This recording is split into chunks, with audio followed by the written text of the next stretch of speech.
Mayor, it's 6:02. I think we should get started. I just reached out to her. I haven't heard and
just so everyone is aware, it's my understanding that Commissioner Oliveira is almost here.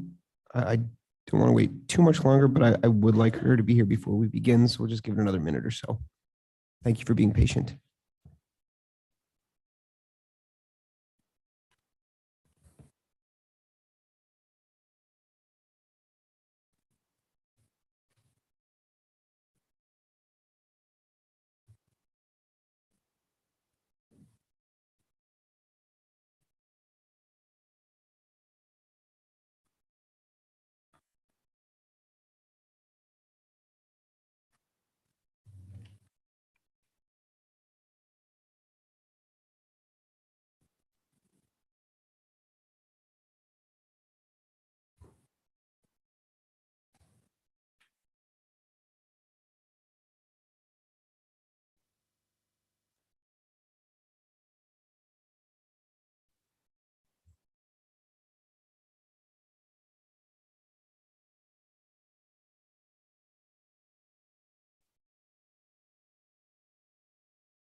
It just depends, like, my microphone is on.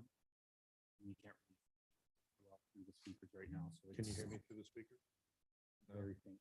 You gotta- Can you hear me? Have to get way up here before, yeah, you have to get right up there before they can hear me.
So she can still like provide comment on Zoom, right?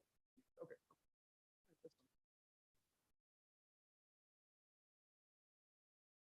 Yeah, I just don't want her to miss.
Commissioner, can you hear us?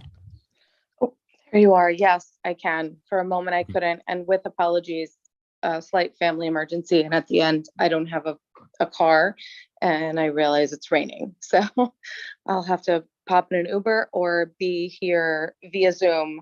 Again, apologies. No worries. Not a problem. Okay, well, given that we have Commissioner Oliveira on Zoom, I'd like to call the meeting to order. Madam Clerk, can you take roll? Sure. Good evening, everyone. Mayor Groth, Present.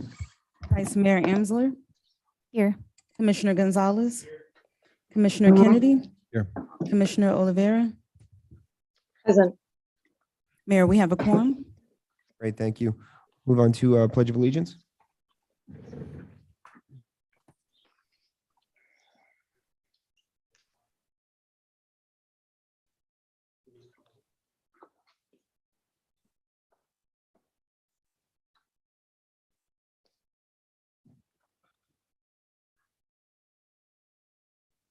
Yeah.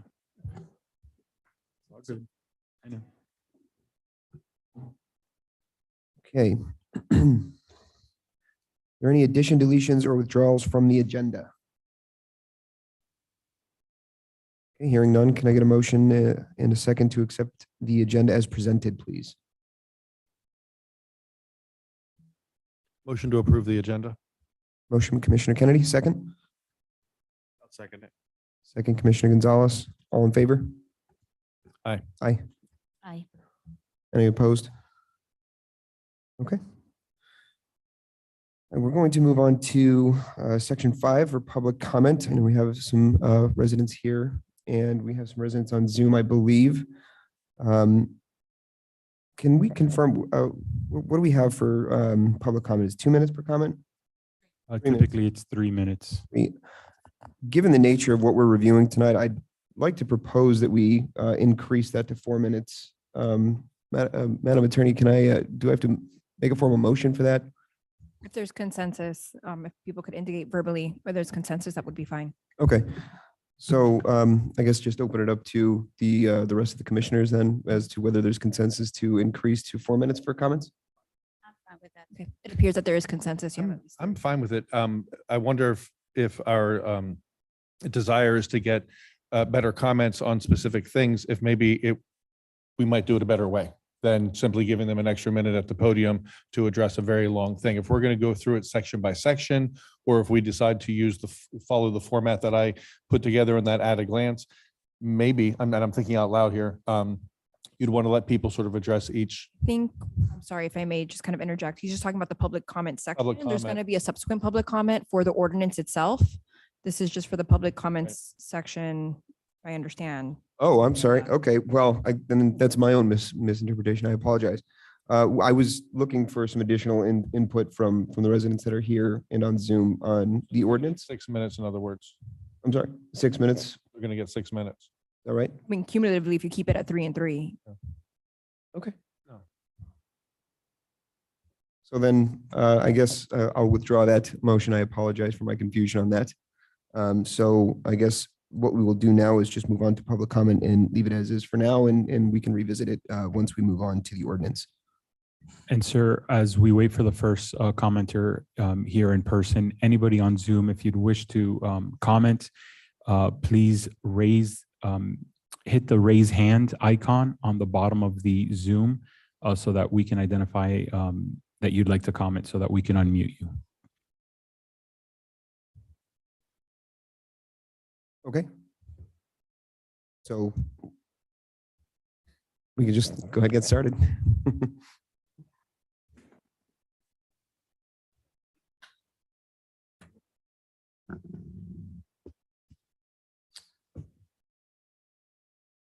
Barbara Kuehl, 777 Northeast 111th Street. I'm sorry to see it's such a small crowd here. I don't know if there are more people on Zoom. I've spoken about this issue many times to the past commission, written to you, addressed it at public meetings, written to the new commissioners. And I'm very opposed to this ordinance going forward. I have been advocating for a workshop since this began. And I know in the backup, it talks about all the different opportunities residents had, including a workshop.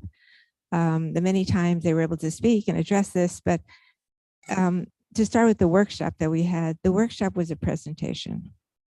When we were there, I attended. It became clear that it was a presentation, and I asked the presenter, the gentleman sitting here, well, are we going to be discussing items or are we just tweaking things? And he said, basically, the items had been agreed upon, and it was just for small changes. So it was strictly a presentation. There was no back and forth. There was no input. And as far as addressing this at commission meetings, at a commission meeting, you get 3 minutes at Good and Welfare. You say it, you sit down. You may have to wait 3 hours during a commission meeting to see if the item is even brought up at the agenda. So it's not that, and then if it's brought up, you still don't have any answer to comment, any chance to comment. So this isn't a way to get public comment and interaction and discuss it. To me, there are a few people pushing this. When this whole thing with the McMansion started on Nextdoor, there were people that loved them, hated them, and everything in between. And it seemed like this was a reaction to that. But this doesn't address the size. The size, people have the ability to put up a structure that fits in the boundaries. They have setbacks, there's a prescription. If anything, this actually can make the buildings larger. What do residents really want? I don't think there has ever been an opportunity to ask people. I don't think people even know this is going on tonight. I don't think most people know how they're going to be affected if they want to add on. If they want to build, people that want to build a new house, how this is going to affect them. There are properties around me that houses were bought and they were going to be tearing them down to build new things. And I really wonder if anybody even knows what the change is going to mean. It increases the cost. It's a terribly written ordinance. It covers things, windows, doors, colors, materials. It's poorly thought out. It's definitely overreaching. You're forcing a second story to be built like a T with indentations that make no architectural design sense. And this just keeps steamrolling ahead. The 3 new commissioners weren't even here bringing this forward. They've more or less inherited this. And to me, this should be stopped. You should have a workshop and see if you even want to address the way a building goes up. I said to somebody else before, this is like Mr. Potato House. Plug in different things, not looking at what the house that you're adding onto or building is supposed to look like. Is my time up? It is. Okay. Thank you.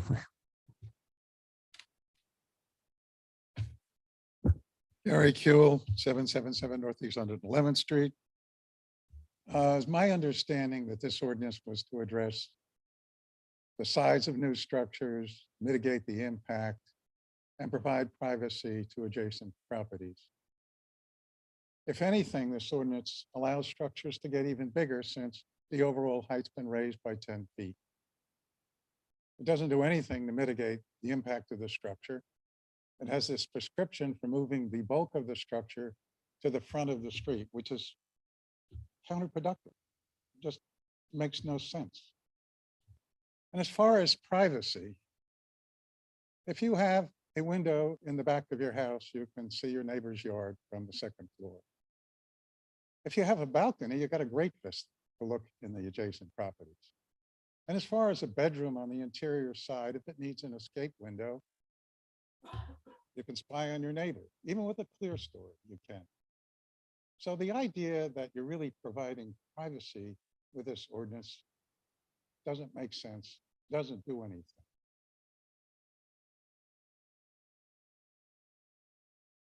You know, one of the things that's been on our code for a long time and is restated in this ordinance is that new construction is supposed to be harmonious with the neighborhood. It then goes on to describe an architectural or abnormal, abnormal, forget it, a Frankenstein. As an architect, to me, it is worse than a Frankenstein. It is grotesque. It just makes no sense. And to Barbara's point, to do this, it is phenomenally expensive to step in the second floor and try to support that structurally. I sent each of you, kind of a two-page summary of some of my comments. I didn't get into the impact of this on additions which exceeded 50% and what that would do to a house. I mean, you may as well tear it down and start from new. I don't think anybody stopped to even think about it. The bottom line is, as Barbara said, this hasn't been vetted by the community. I didn't canvass a lot of people. I got some feedback, from a few. They don't even understand it. People don't grasp this. They don't know what it's doing. It's so complicated and convoluted, so difficult, people haven't bothered. And to go ahead and push forward with this thing, when you've accomplished none of the goals, what have you done? You've just created a monster. Thank you. Thank you.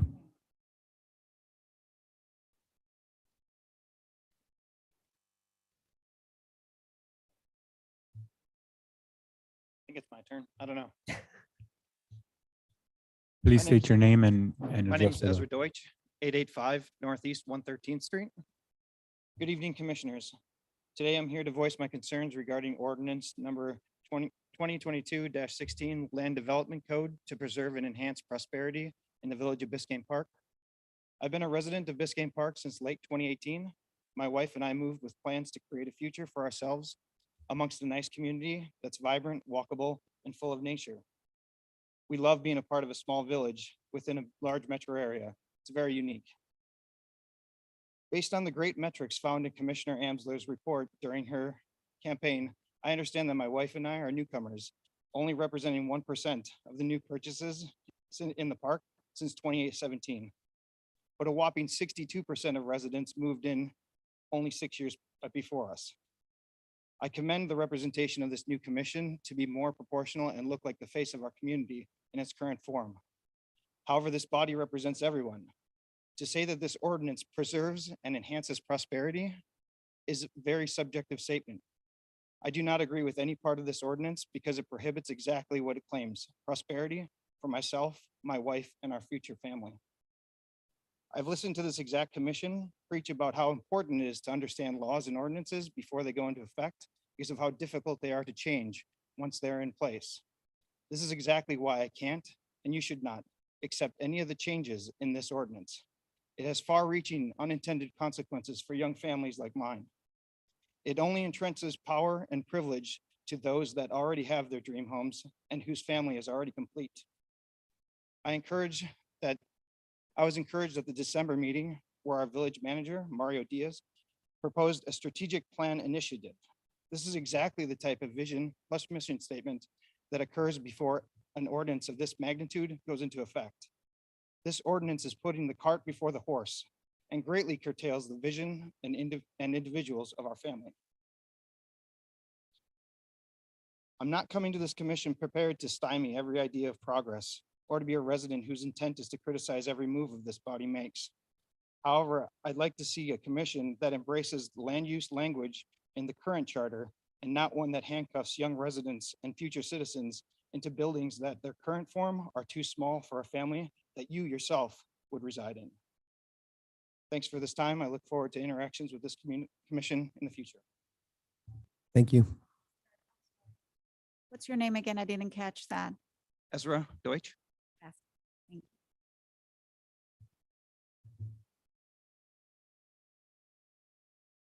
Mr. Mayor, if there's no one else going, okay. Hello. Hi, good evening. Gage Hartung, 1029 Northeast 114th Street. So I'm speaking to you as a resident homeowner, just like you are, not as the planning chair.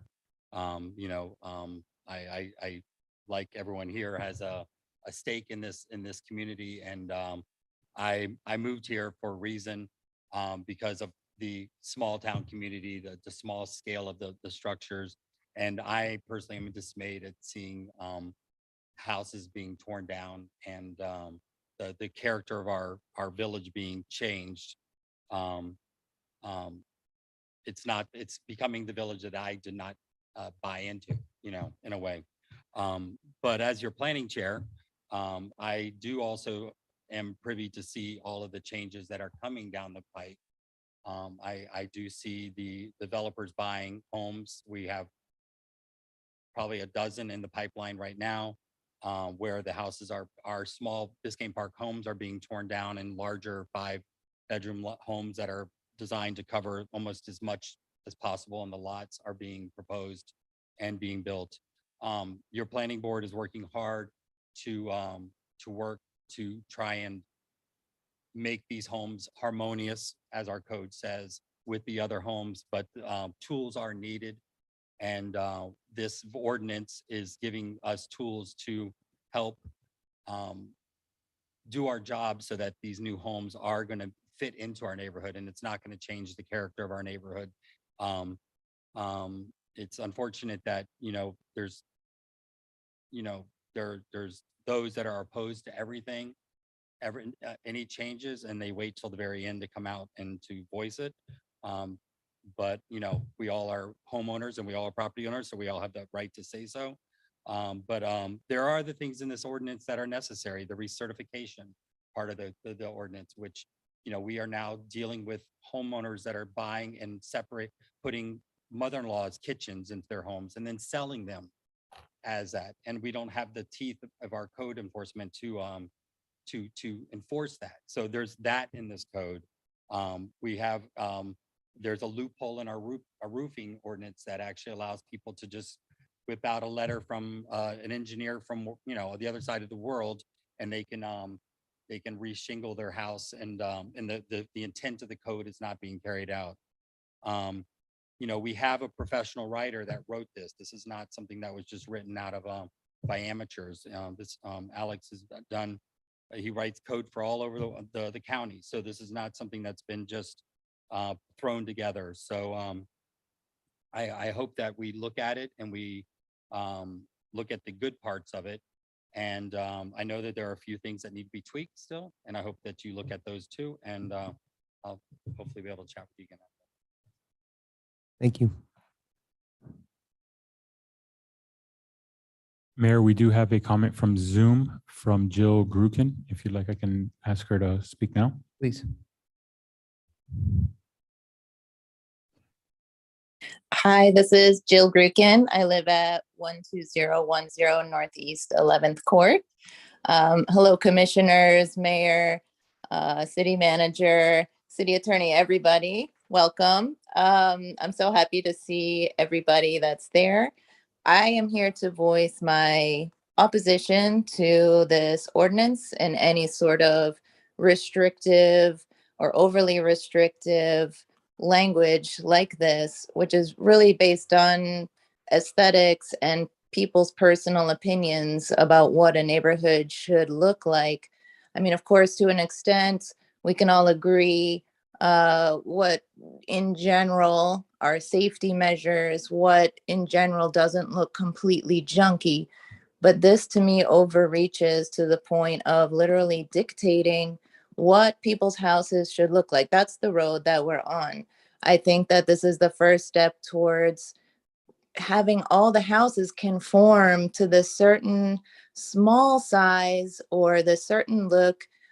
We know that people can be very opposed to the square look or the contemporary look, but to me, this is not something that the city should be getting into regulating. The personal style of the house, how it looks. I want to have the character of the neighborhood preserved. I disagree with that. And I know a lot of other people do as well. And it's very hard to come to meetings When people have children, we're talking about families, and that's who this is impacting a lot right now, the young families that need more space to grow. They need more space for their home, and they would like to design their home within reason, of course, but to their own style and taste. And I feel that this issue has been really a lot about just sort of personal feelings and personal opinions, which are fine, but I don't think that we should go forward with it.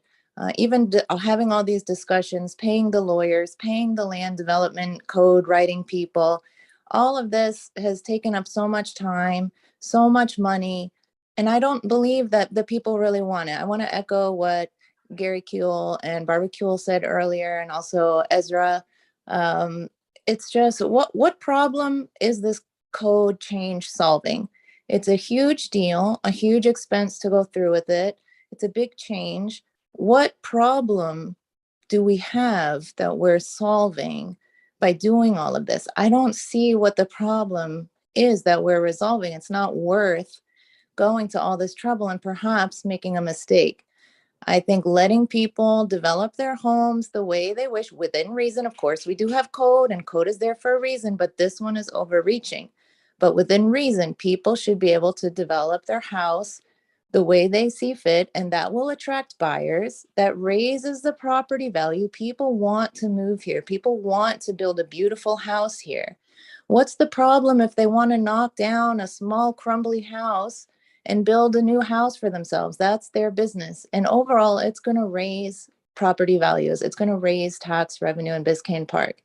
So within reason, of course, I'm not saying just let anyone do whatever the heck they want. It's a free for all. Of course not.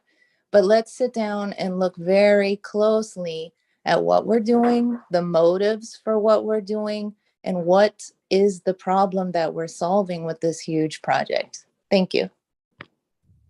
Thank you. If anybody else on Zoom wishes to provide a comment at this time, please hit the raise hand button on the bottom of your toolbar on Zoom. It's next to the share screen. Sir, I do have a request from a Catherine.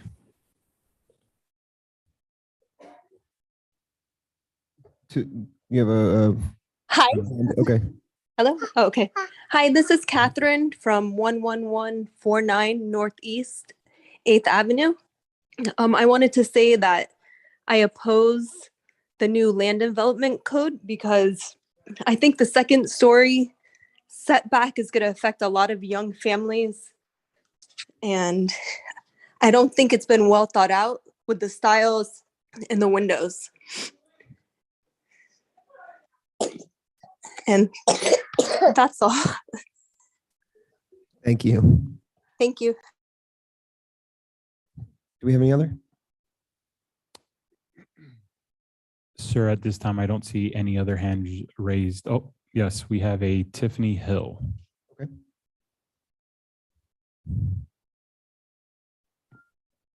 Hi, good evening, everyone. My name is Tiffany Hill. I'm at 660 Northeast 119th Street.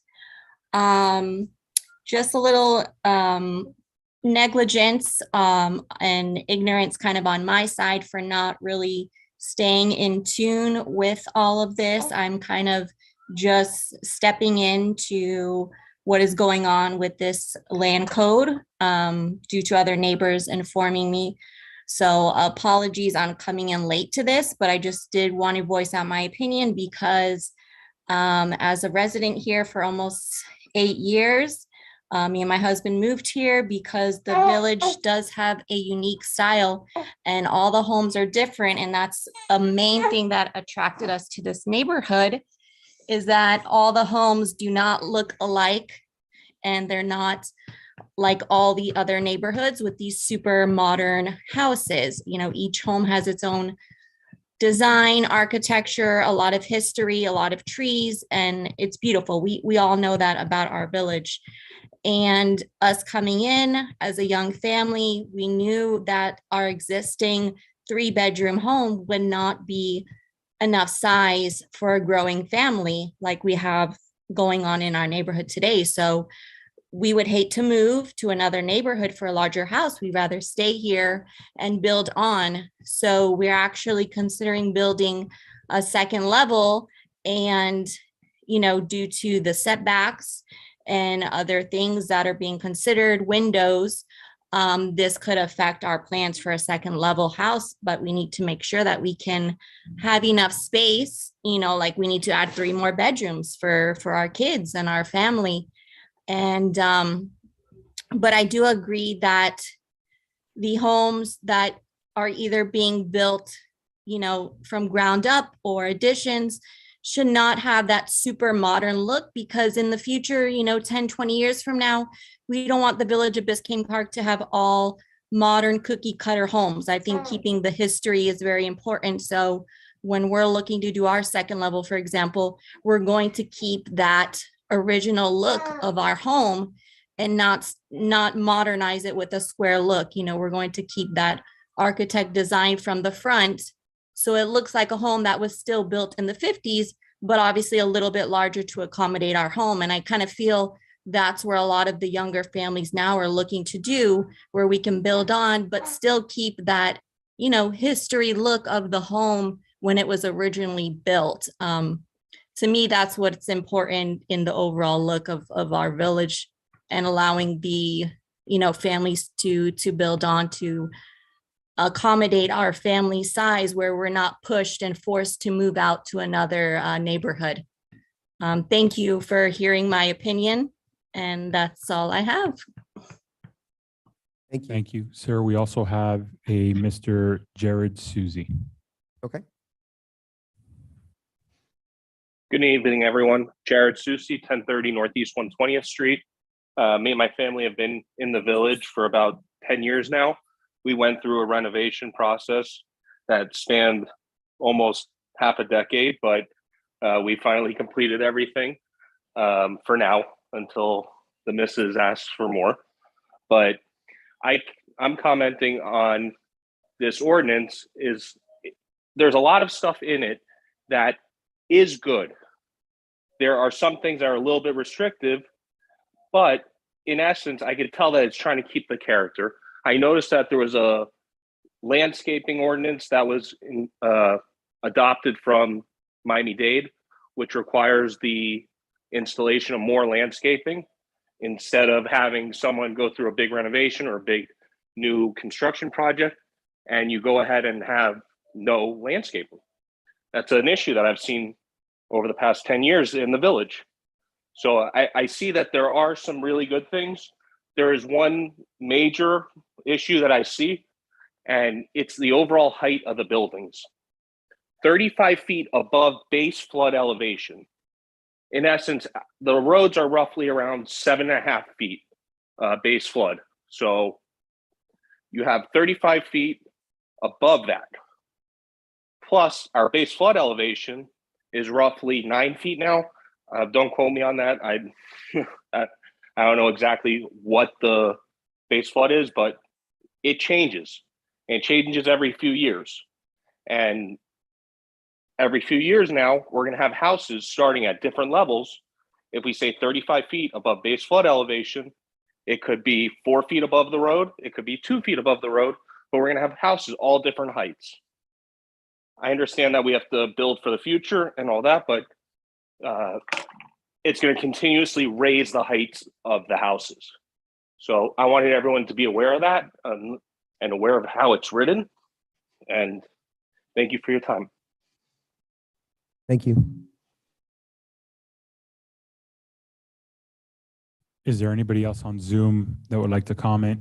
Again, please hit the raise hand button on the bottom of your toolbar.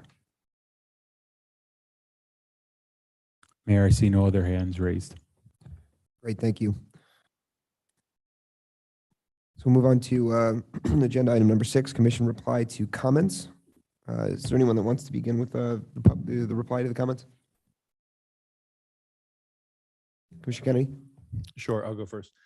So we're going to have a lot of discussion about all these things tonight, so I'll save a lot of my comments, and we'll be touching on a lot of things that people commented on. But first, I want to say thank you to the people who showed up. I've been beating the drum on this for 20 months and doing everything I possibly could to get people to engage in this topic. It's not been done in secret. It's not been bulldozed. It's not been pushed through in any kind of nefarious way. It's been as clear as we could possibly make it, with lots of invitations to the community to engage in lots of different ways. And that includes me posting many things on Nextdoor and pushing out emails to the public. So it's worth just mentioning, I have put 19 posts on Nextdoor about this topic since the day it started, and there have been 465 comments back between residents about the topic. I've also sent out 18 email blasts, and each one of those goes to about 1,100 people here in the village. I also created an at-a-glance chart, the Cliff Notes version, that I was talking to someone about this evening, to try to help people understand this. So really, I personally have done so much to try to get people to engage, and I'm really happy that it worked to the degree that it did. We can always wish that we had more engagement from the community, and I'm glad there are some people that came here tonight for the first time. I wish they had come earlier in the process and expressed some of their views, but I'm glad they're here now. We're glad to have people here every step along the way. A couple of specific things, and we will talk about all these things tonight. One commenter said that we're increasing the height of the building by 10 feet. We have no maximum height in our code now. So there is no maximum height in our code. This will be the first time that there's maximum height set in our code. And for the people who are, it sounded like some people were concerned that we were trying to restrict styles. Other people were saying that we're trying to make them more modern, or we're trying to do the opposite. To be very clear about this, if you go back and look at the original presentation 20 months ago, I wrote the presentation. The very first thing in that presentation is, in Biscayne Park, we celebrate architectural diversity. That's the language I used in the presentation. There is nothing in this code that is trying to restrict styles in any way. We are not dictating styles. The former commission that started this conversation was very clear with the planner. His mission was to help us with some things that needed to be addressed, but we were not in the business of dictating style here in Biscayne Park. That was not one of our goals. And he has worked very hard, as has our planning board, to make sure that we didn't do that. And we'll continue to work on that and make sure that's the case, because it was never a goal. It was never intent. And I don't see anything in here that suggests anything like that at all. There's nothing that says you can't build a modern house, and there's nothing that says you're required to. There's nothing that says we're going to lose the character of the village, and there's nothing that requires us to change the character of the village. People still have the ability to tear down a classic Biscayne Park mission style house and build a flat roofed contemporary structure if they want to. They can add on to a traditional building and make it more of the same. They can combine styles. Very clearly, we are not doing that in this code. So we'll get into all the ins and outs of this tonight. We have a lot of things to discuss, but I do want to address those couple of things. And again, thank all the people who are engaging in this. I really genuinely mean that, whether you agree with me on everything in here or not. No one does. My husband doesn't, quite frankly. I had to hear that before I walked out the door. And so we still have some work to do on this. We're going to look at it tonight, and it may pass its first reading tonight. It may come back for a second first reading. We'll see where this goes tonight. But very clearly, we're here to listen to residents, and this is not about dictating style to anyone, and it never has been. Thank you.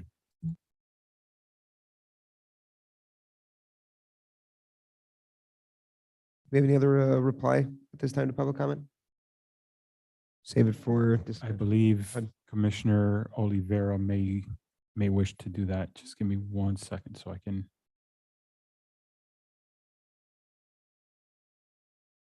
While we wait for Commissioner Oliveira, I would like to at least say that I very much appreciate the time and the dedication that the residents have shown into going through this with a fine-tooth comb.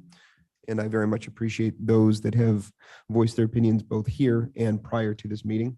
And I also very much appreciate our planning president here and our village attorney and the others that have spent time, especially with the new commissioners, to get caught up on this. So, but mostly I'd like to thank the residents for speaking with us and voicing their opinions. And I think as far as substance goes, we'll get into that when we begin the discussion. So thank you very much.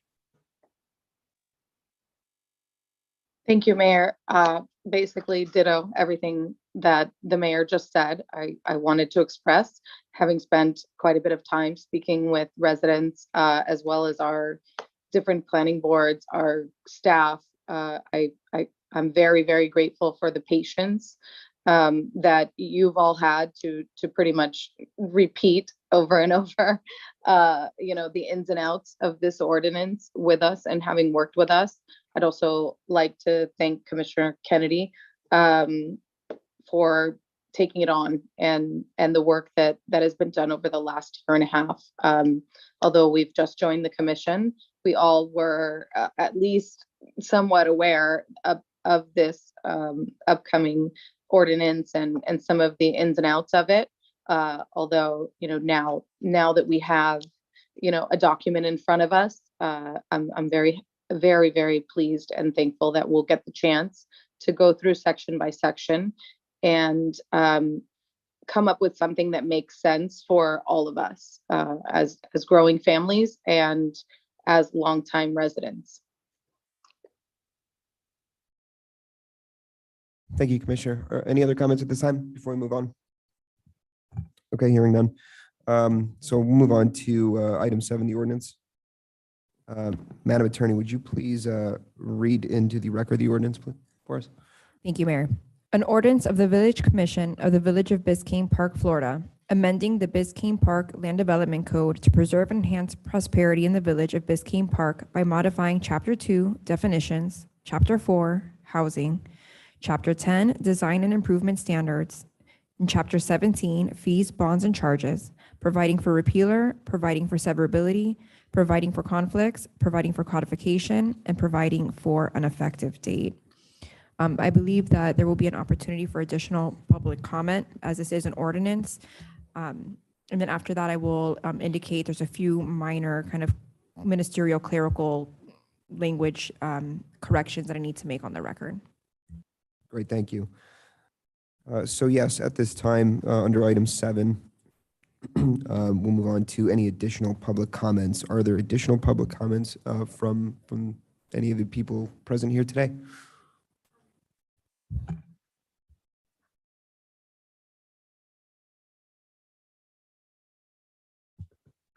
Barbara Kuehl, 777 Northeast 111th Street. It's a very large ordinance. There are a lot of different parts. I was speaking mostly about the restrictions on housing, the second story. There are a lot of, I'll say this, I know these people that have, I don't know if this is the gentleman that was in charge of doing it, but I think this was a really poorly put together ordinance. There are so many things. I am not an architect. I married one, but I'm not an architect. And the second I read certain things, I'd say to Gary, how can they restrict this? No, you can't. Things about the types of windows, leaving things out, the types of doors, having a front door, all of a sudden the orientation has to face the street. I know Dan Key's house doesn't face the street. So that means if he was doing a major renovation, he'd have to change the door orientation. It's poorly done. And you're going to apparently talk about the ordinance. To me, this should be shelved. You cannot take sentences out and reconstruct sentences on this ordinance to satisfy me. And as far as, I keep hearing comments, a lot of people that have lived here a long time don't like to see changes. I like changes. I like good changes. I want the best architecture in this village. We had an architect that I'm married to one. We actually hired an architect to redo our house. We did a big renovation.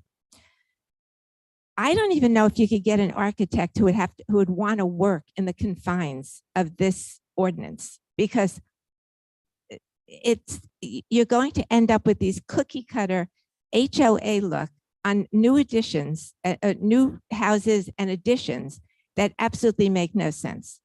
So the way I feel, either you table this whole thing and start at square one as far as this house restriction, and really talk about some of these other things like this.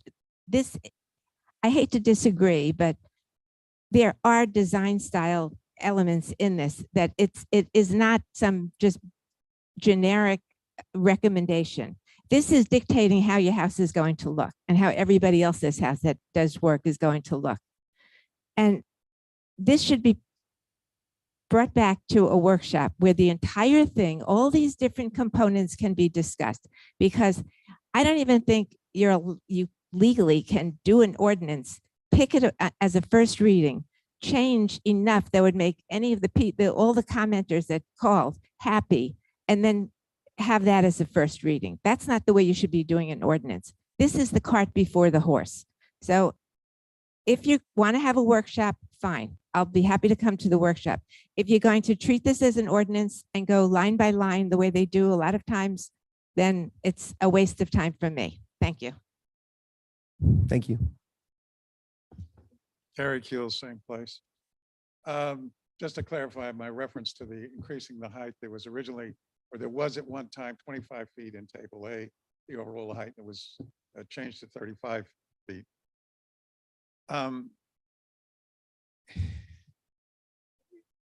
There are things that are contradictory. There are things that are dead wrong. There are quotes from the building code that are outdated. They're erroneous. All these nitpicky little things that were thrown in that Barbara was alluding to. For instance, if you have two doors facing the street, they must be identical. So if you live in a corner lot and your front door, which probably wants to be distinct, and you have a service door around the corner, it's supposed to look like your front door. Nobody sat and vetted this thing. Nobody thought through this thing. Nobody said, you know, really what happens? Nobody is going to build a hammerhead. In fact, that illustration on page 12 is very misleading. On one hand, you know, the ordinance is saying to give preference to the first 2/3 of the building, but that shows the entire building lot being filled up, or the entire depth on the second floor going back to the back setback line. You know, to me, which was just, you know, somebody didn't understand what they were writing. And, you know, just to focus in on this second floor setback, does anybody have a clue what that's going to cost? How that's going to impede development? That's going to discourage people from doing things? And if you have a house and they had 50% more, what are you going to do? What if you had 2 stories in the front? You're going to rip it down and rebuild it? I mean, it's ludicrous. Nobody even thought about these things. I mean, instantly I look at it, and that's the first thing that came to my mind. And other people that don't even have my experience saw that as well. To sit and spend the time after you spent money and spent time trying to unwind this ridiculous ordinance is just a total waste. There are very few things that need to be said to really accomplish something that would prevent mega structures from going up. Okay, it doesn't need all this mumbo jumbo and formulas and nonsense. I really bit my tongue and really thought about what I was going to say tonight, because I felt like just coming in and just going through a series of adjectives, expressing my feelings, how ludicrous and how incompetent, how ill-conceived, ill-written, poorly thought out this ordinance is. It's as if somebody just threw all their first thoughts out and never bothered to read it again. I mean, you got things in here that literally contradict each other. And again, too many points made by some of the people that are thinking about future development. Just try to apply this to an existing building. Just really try to think how any of this makes sense and what are you going to do? Like I said, you may as well tear your building down and start over. And that's pretty much what you're trying to prevent, and you're practically dictating. Now, back to the subject of the setbacks. Nobody's going to build that hammerhead unless you're building some big house. By the time, say you're building 40,000 or 4,000 square feet. And I illustrated this to a couple of commissioners. You wind up with this little wing in the front because of the formula I have that's going to be 8 foot wide. And by the time you take the walls out, you got a little 6 foot space. So nobody's going to do that. They're just going to do the setback. And what are you going to wind up with? There's a wedding cake. And if you have an existing building, you have to follow this. You're going to wind up with a wedding cake. So you're going to tell me that you're not impacted community? Okay? This is literally trying to make every house in the village look the same. Forget the style, forget the roof. They're all going to have this same goofy wedding cake look. I just, it's so frustrating to me. I don't have a dog in this fight. I'm not adding on my house. I'm not going to live here forever. But I just could not let go, nor could Dan Keys, who I've spoken to and agrees with me entirely, to sit here and let the community suffer through something that I firmly believe most people don't even comprehend what this is going to do to the community. Mr. Gula, at this time, thank you.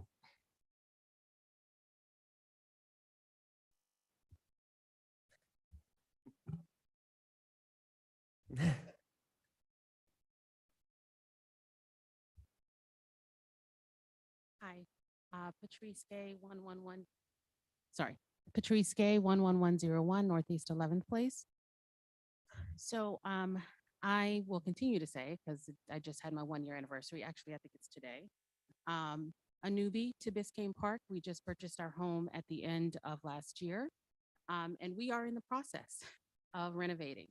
So my architect is very interested in what's going to happen with this code because it's going to greatly affect what he's currently trying to build or trying to design. And what he's trying to design will greatly affect, whether we're going to be able to continue with our project or whether we're going to have to scrap it. One thing I think that I've sat through the commission meetings, I've sat through several of the discussions. And I think that one thing that's become evident to me is that it seems as though this plan is for a best case scenario house, which really isn't what Biscayne Park is. You can walk down the street and every house is different. Every house is turned a different way. No lot is the same. And I think that that's the uniqueness of Biscayne Park. And I think this ordinance is for a community that's not Biscayne Park. I think it's being made for, like I said, the best case scenario house, and that's not what we have here. I think what would be helpful to residents if this is going to be tabled and perhaps workshopped, is to take homes, the most restrictive homes, take a corner lot, for example, where they have this 30-foot setback on one side, 30-foot setback on the other side, and say, okay, let's say a family of 4 wants to buy this house. What would you be able to do according to this current code? And what would you not be able to do? Because I'm in that situation now. I'm on a corner lot. And because of that, I can only build so far. I can literally maybe add on 300 square feet, or I have to go up. And if I have to go up, I don't want to go up with an indent in my house because that's just not my style. It just doesn't look right for me and my family. So I'm limited in what I'm going to be able to do there. And then it was proposed, well, you can go and ask for a variance and ask for things like that. And the P&Z board is great. I have to say that. I'm not just saying that because he's here, but I came with a list of questions like, I don't understand the current land, the current ordinance. Please explain what I can do, what I can't do. And they were very helpful, in being able to help me with that. But they were also very truthful in that, for homes in Biscayne Park that are on very restrictive lots, there doesn't tend to be a lot of approvals to be able to move forward with construction if you need an extra foot or an extra 6 feet or something like that. So again, it limits homeowners that have families that are, or even homeowners that don't have families but want a larger house. It seems to be restrictive in that regard. And so I would just encourage the commission to maybe use some of these real life case scenarios. You can certainly use my home as one if you want to, and sort of have a real life example and explain, this is what we're talking about. Either it will show that it's not restrictive as we think that it is, or it will show that it is. Thank you. Thank you very much.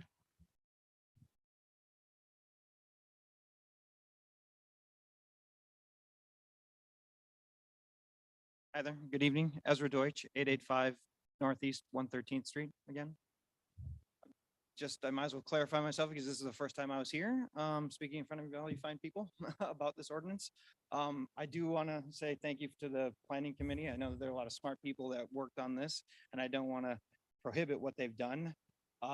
When I said that I can't support any of this, I just mean can't support all of it at once. I heard another resident say that this was all poorly written and that there's no thought into it. There's actually, and from my perspective, being another resident, there's a lot of thought that went into this. And I don't know if it was politically motivated and if it's about negotiating, but this was a lot all at once. And if we get to just trim a little bit, certain individuals get what they want. You know, if you push all your chips in, you know, you're running the table. You get to force people's hands. What I would like to clarify is that this should not be passed all at once.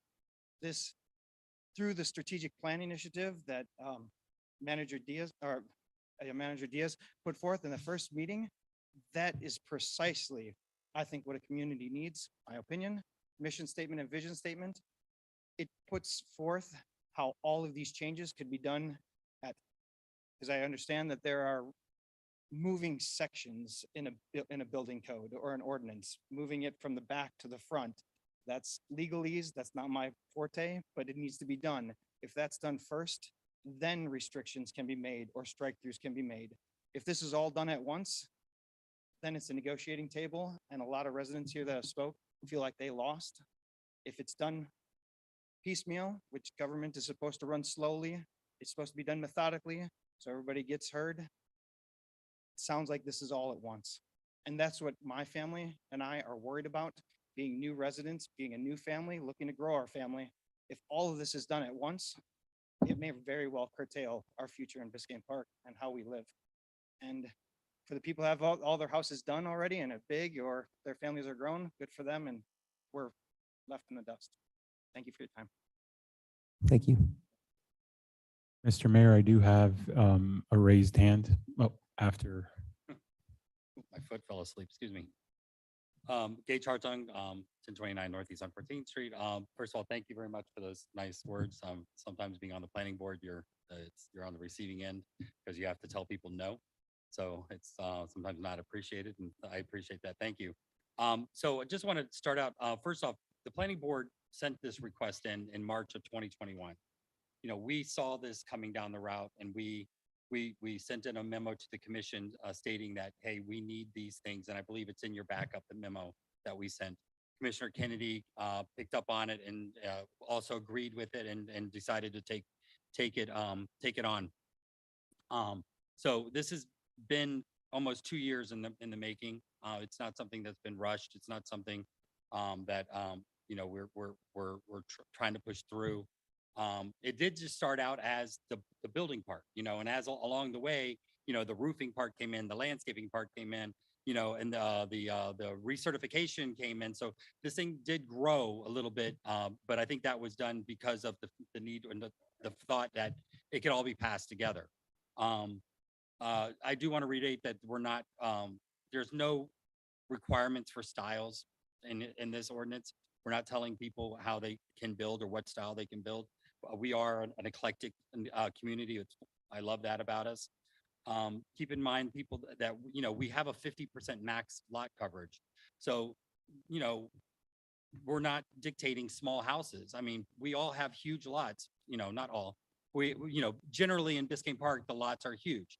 And with the setbacks, there is a great amount of leeway so people can actually build whatever they'd like, as long as it's within our code.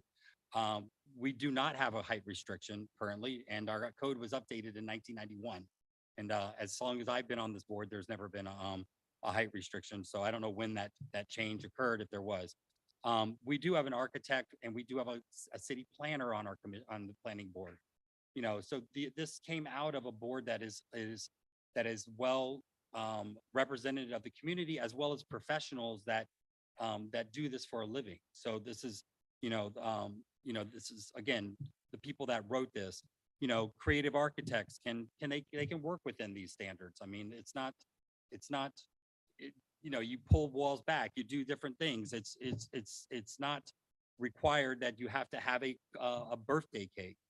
I would like to have our planner, when he speaks, speak to what other communities in Miami-Dade actually have similar laws where they step back the second story. So we're not creating something here. This is something that's already been, it's already been thought out by other communities. We're just bringing it in to our community. And I just hope that we can work through this. And, there are some changes. The 35 feet was adopted from the county.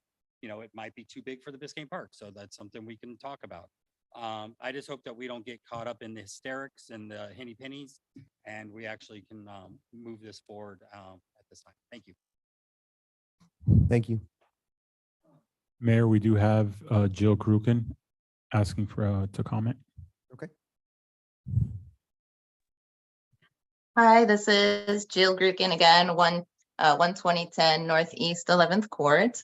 And I'd like to use this little bit of time to, first of all, I want to thank Commissioner Kennedy for all of his extremely hard work as a commissioner these past years, and how he has definitely 100%, 150% tried to inform the community, get the community involved with this. I would never, ever say that Commissioner Kennedy has snuck this through or bulldog. I mean, certainly has tried to inform people, and I really appreciate that. I think he's done a great job with trying to get the community involved, and some people just can't, or they don't know until it's too late, or for whatever reason.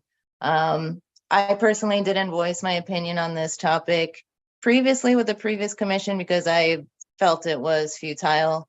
And I certainly didn't want to rub people the wrong way with my opinion when I didn't think that anybody on the commission would really listen. But now that we have 3 new commissioners, I felt more inspired to just state what my opinion is and my position as a mom, as a person in a family, a younger person in this neighborhood with a lot of friends and people who are growing their families and looking for houses. A person needs the freedom to a certain extent, as I said, be able to build their house in the way that they want to, obviously following by a normal set of code. I would love to know if other cities or villages have done this same type of code, this restrictive. What do those neighborhoods look like if it's happened before? Maybe that's why some people say these provisions are poorly written. Maybe it's the first time they've been written this way and no other neighborhood has done something like this, and trying to make it work is hard because we're like doing it alone. I don't know if that's the case, but maybe that could be discussed. And if there are other neighborhoods that have that these exact type of rules, what does that neighborhood look like? And do we want to be like that neighborhood? I'm not sure.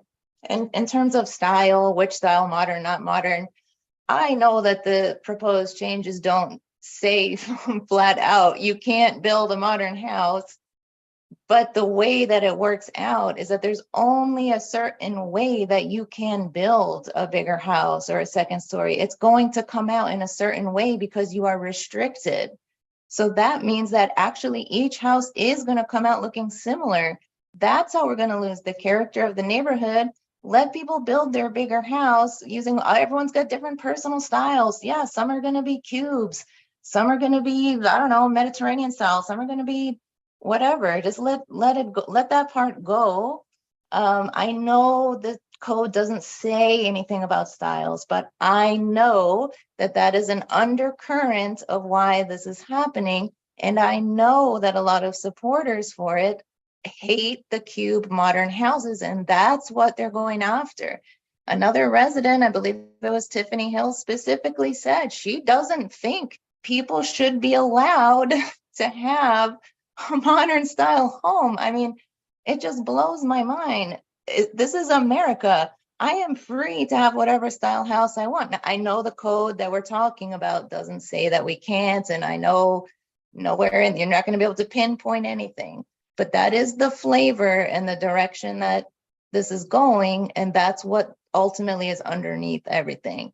The wanting to keep the traditional style. Now, I believe we all can agree, we love the unique look of all the properties. We don't want it to be cookie cutter, but cookie cutter isn't necessarily, oh, we're all gonna have cubes, modern houses. It's also cookie cutter if we're so restricted that only one shape can come out. That's the result, even though it doesn't say that out loud. So I would like all of that to be considered, the motivations for everything. And again, I ask, what problem do we have that this is solving? This is a huge undertaking and project. Why are we doing it? What is the exact problem that we're throwing all this effort and money and time at? Why are we doing that? Isn't there another project in Biscayne Park that merits this kind of time, effort, and energy and money? I leave that up to the commission, and thank you. Thank you, Ms. Krukin. Are there any other comments at this time, Mr. Manager? I do not see any comments or hands raised on Zoom at this time, Mayor. If we can, maybe just one last call. Sure. Anybody on Zoom, if you'd like to make a comment, hit the raise hand button on the bottom of the toolbar next to the share screen. Going once, twice. Okay, thank you. So hearing public comment, I believe the next item is requesting a motion for this, and the item following the requesting the motion is the discussion. Given the nature of some of the things that we've heard here this evening, Madam Attorney, would it be appropriate, I guess, by procedural standards, to have a discussion before we move this to a vote?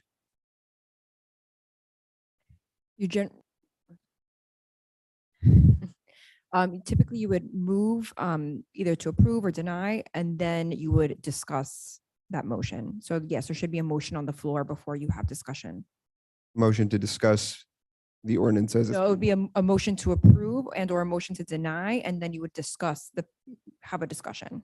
I see. Before we do that, would we have our planner here present? Would he like to make some comments before we move to that vote, please?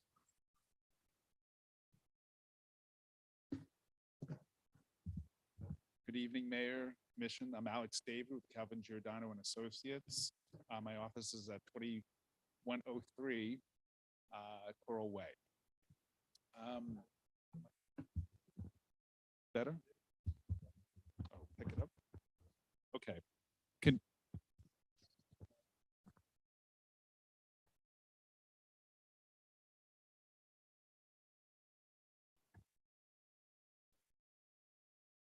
Hello? Is it better? Okay. I think we got it.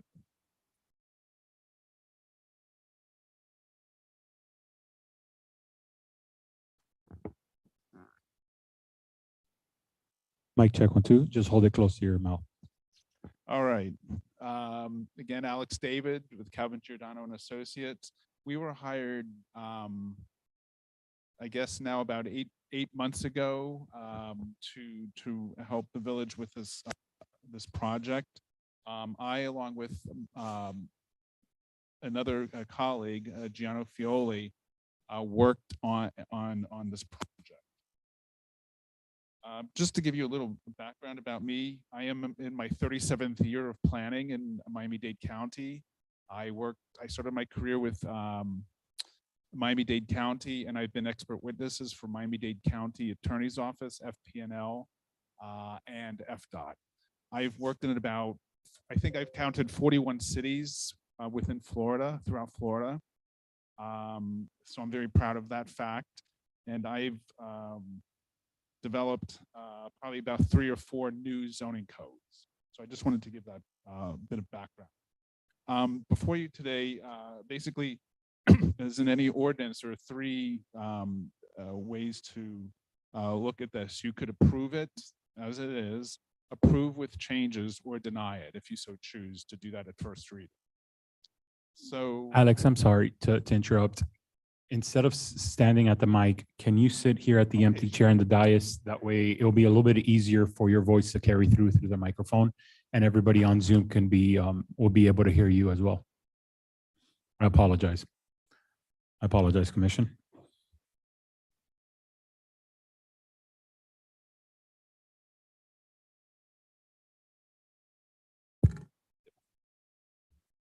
Much better. Yes.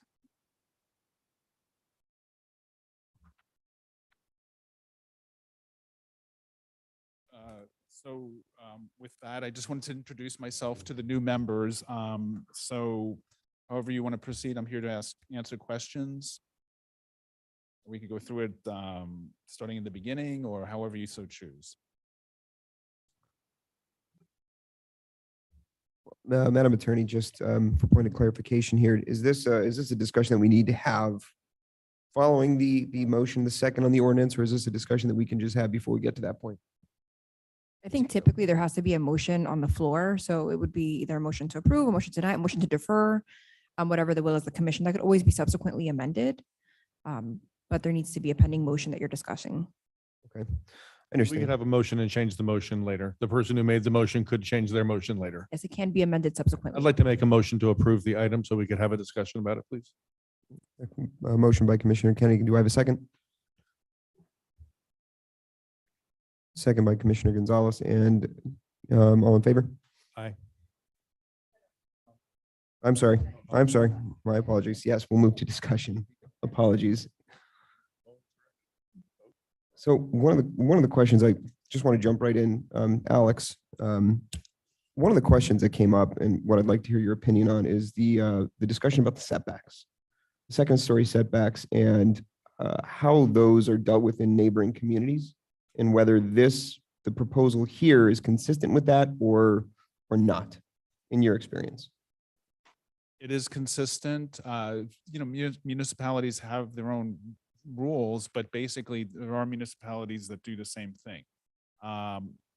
Golden Beach and Bell Harbor, they require the second floor setback starting at the 18th foot. So first floor can go up to 18 feet, and then from there it sets back.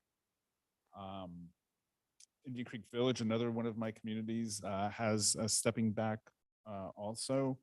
And then just the third one I pulled is Fort Lauderdale. In a couple of their zoning districts, they have a setback, the first floor, well, the setback is up to 22 feet in height. And then after 22 feet in height, they require an additional foot in for every additional foot in height. So some municipalities are a ratio of 1 to 2, 1 foot in, 2 feet up, or 1 to 1. So it's basically up to a community, but this is not out of the ordinary by any means. So just to follow up on that, the proposed setbacks that we have here in front of us, do they start at a specific height? It just says above the, I'm sorry? Well, I'm sorry, the second floor setbacks. Right, You mentioned that some communities start at 18 feet, start at 22 feet. Is there anything like that we here? did not put that in this document. So is it just second floor setback? If I can jump on that, Jonathan, that's one of the things that I want to discuss here tonight is that I have a concern specifically about first and second stories, because what this does not include is a maximum story height, which many communities do. So they'll have a maximum building height and they'll have a maximum story height, and that would dictate where the setback starts. Additionally, this, because we have no maximum story height and we have a maximum building height, it's 35 feet now. Let's say we change it to whatever it is. It doesn't matter what number it is. But it does not, and this falls in line with wanting people to be able to build in different styles. It does not allow for, it does allow for a straight line building completely at the setback. So what it accomplishes in terms of the second story not imposing on neighboring properties, it allows for a one-story building to do that very thing. So it solves a problem in one way that it doesn't address in another. So that's why I asked Alex last time he was in to see us I asked him to look into other communities and how they address that very thing. Because right now you could have a one-story building completely at the 10-foot side setback. That is a sheer wall because it's a one-story building. A two-story building would not be allowed to do that because it has a second floor in it. From the outside, you wouldn't necessarily even know. So it is restrictive for two-story buildings, but it's not the same for one-story buildings. And there are different ways you can accomplish that. And that would be the way some of these other communities have done it, by setting a marker and saying at that height, it needs to start setting back, or setting a maximum story height, which some communities do, and it accomplishes the same thing, because then a second story is determined and a one-story house has a maximum height built into it by the nature of the fact that it has one story.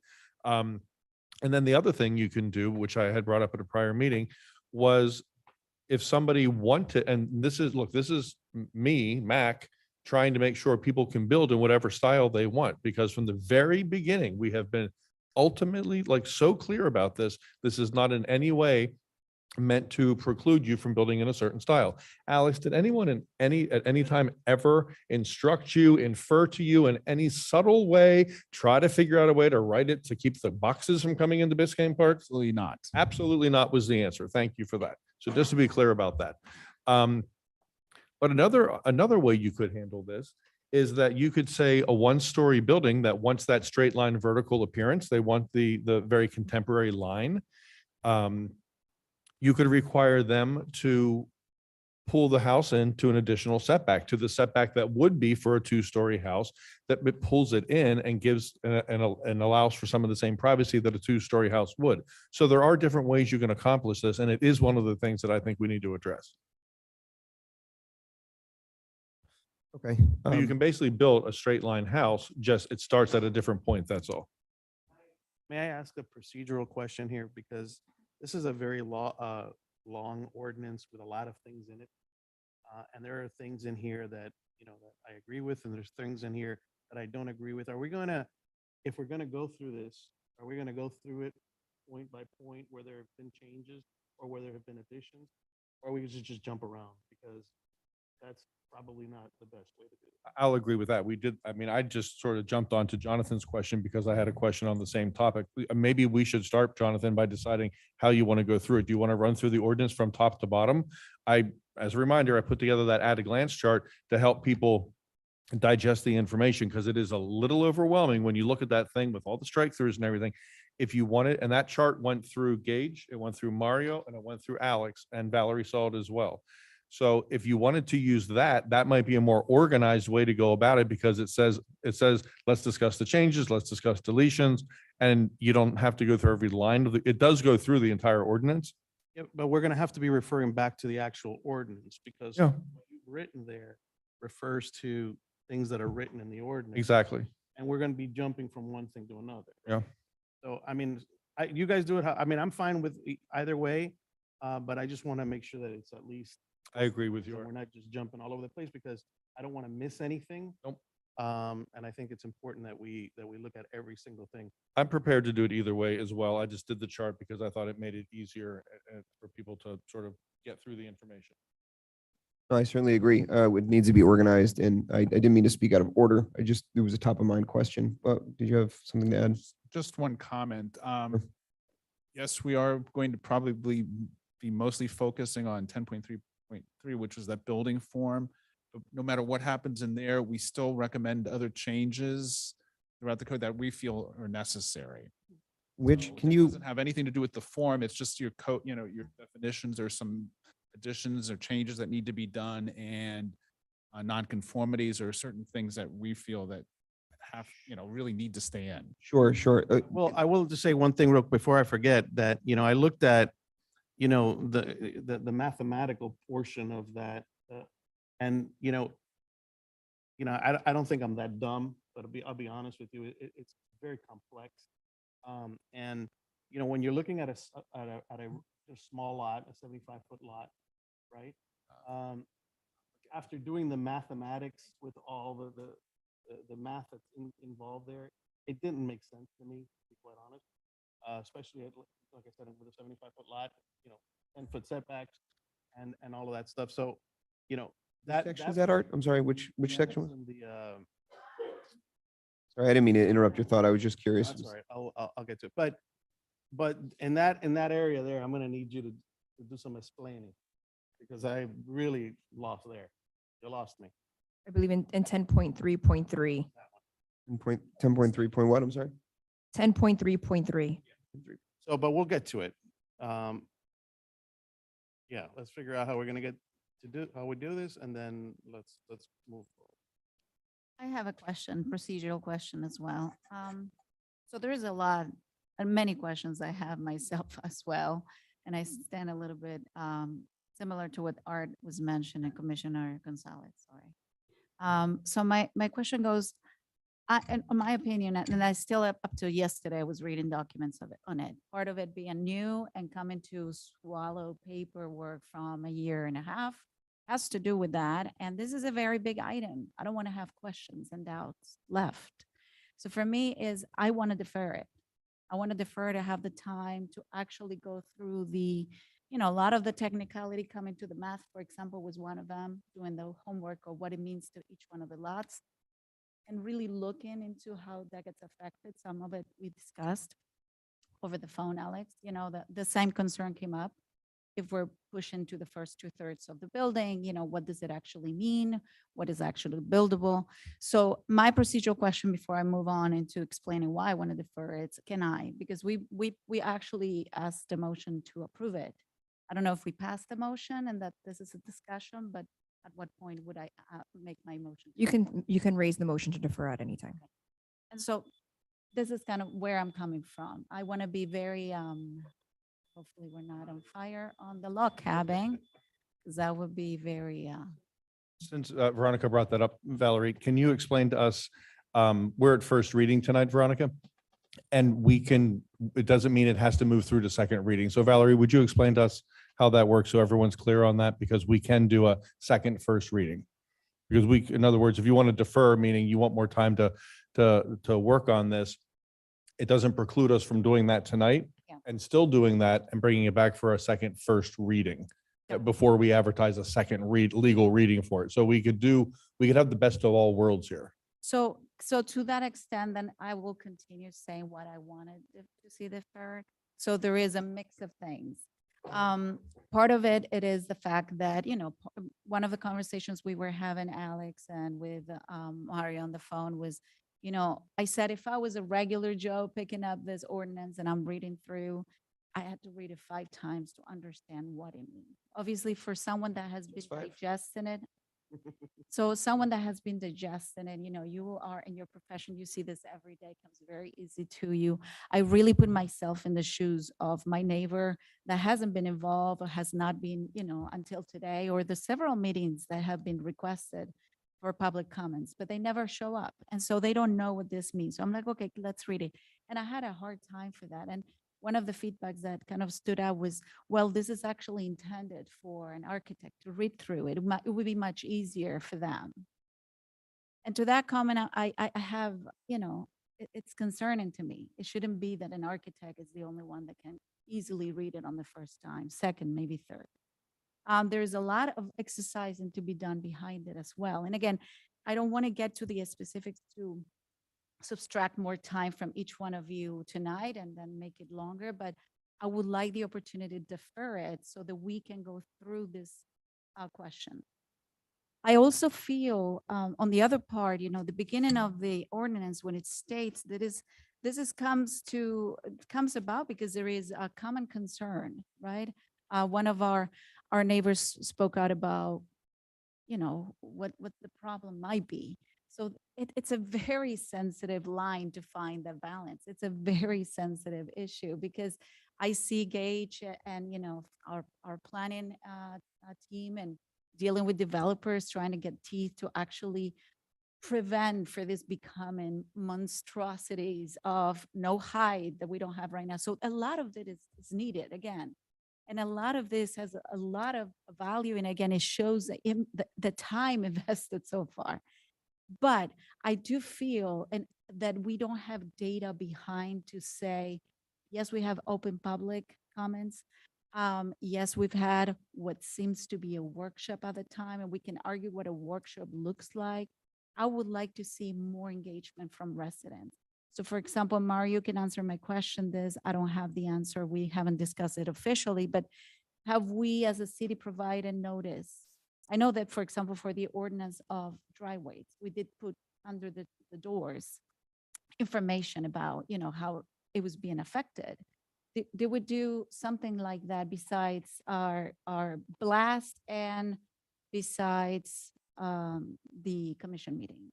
All meetings are publicly noticed. The brochure is, we could definitely create one once the ordinance is passed, which is what we did with the driveways. Got it. So we have to pass it for to let people know what's passed, but not of the open discussion, basically.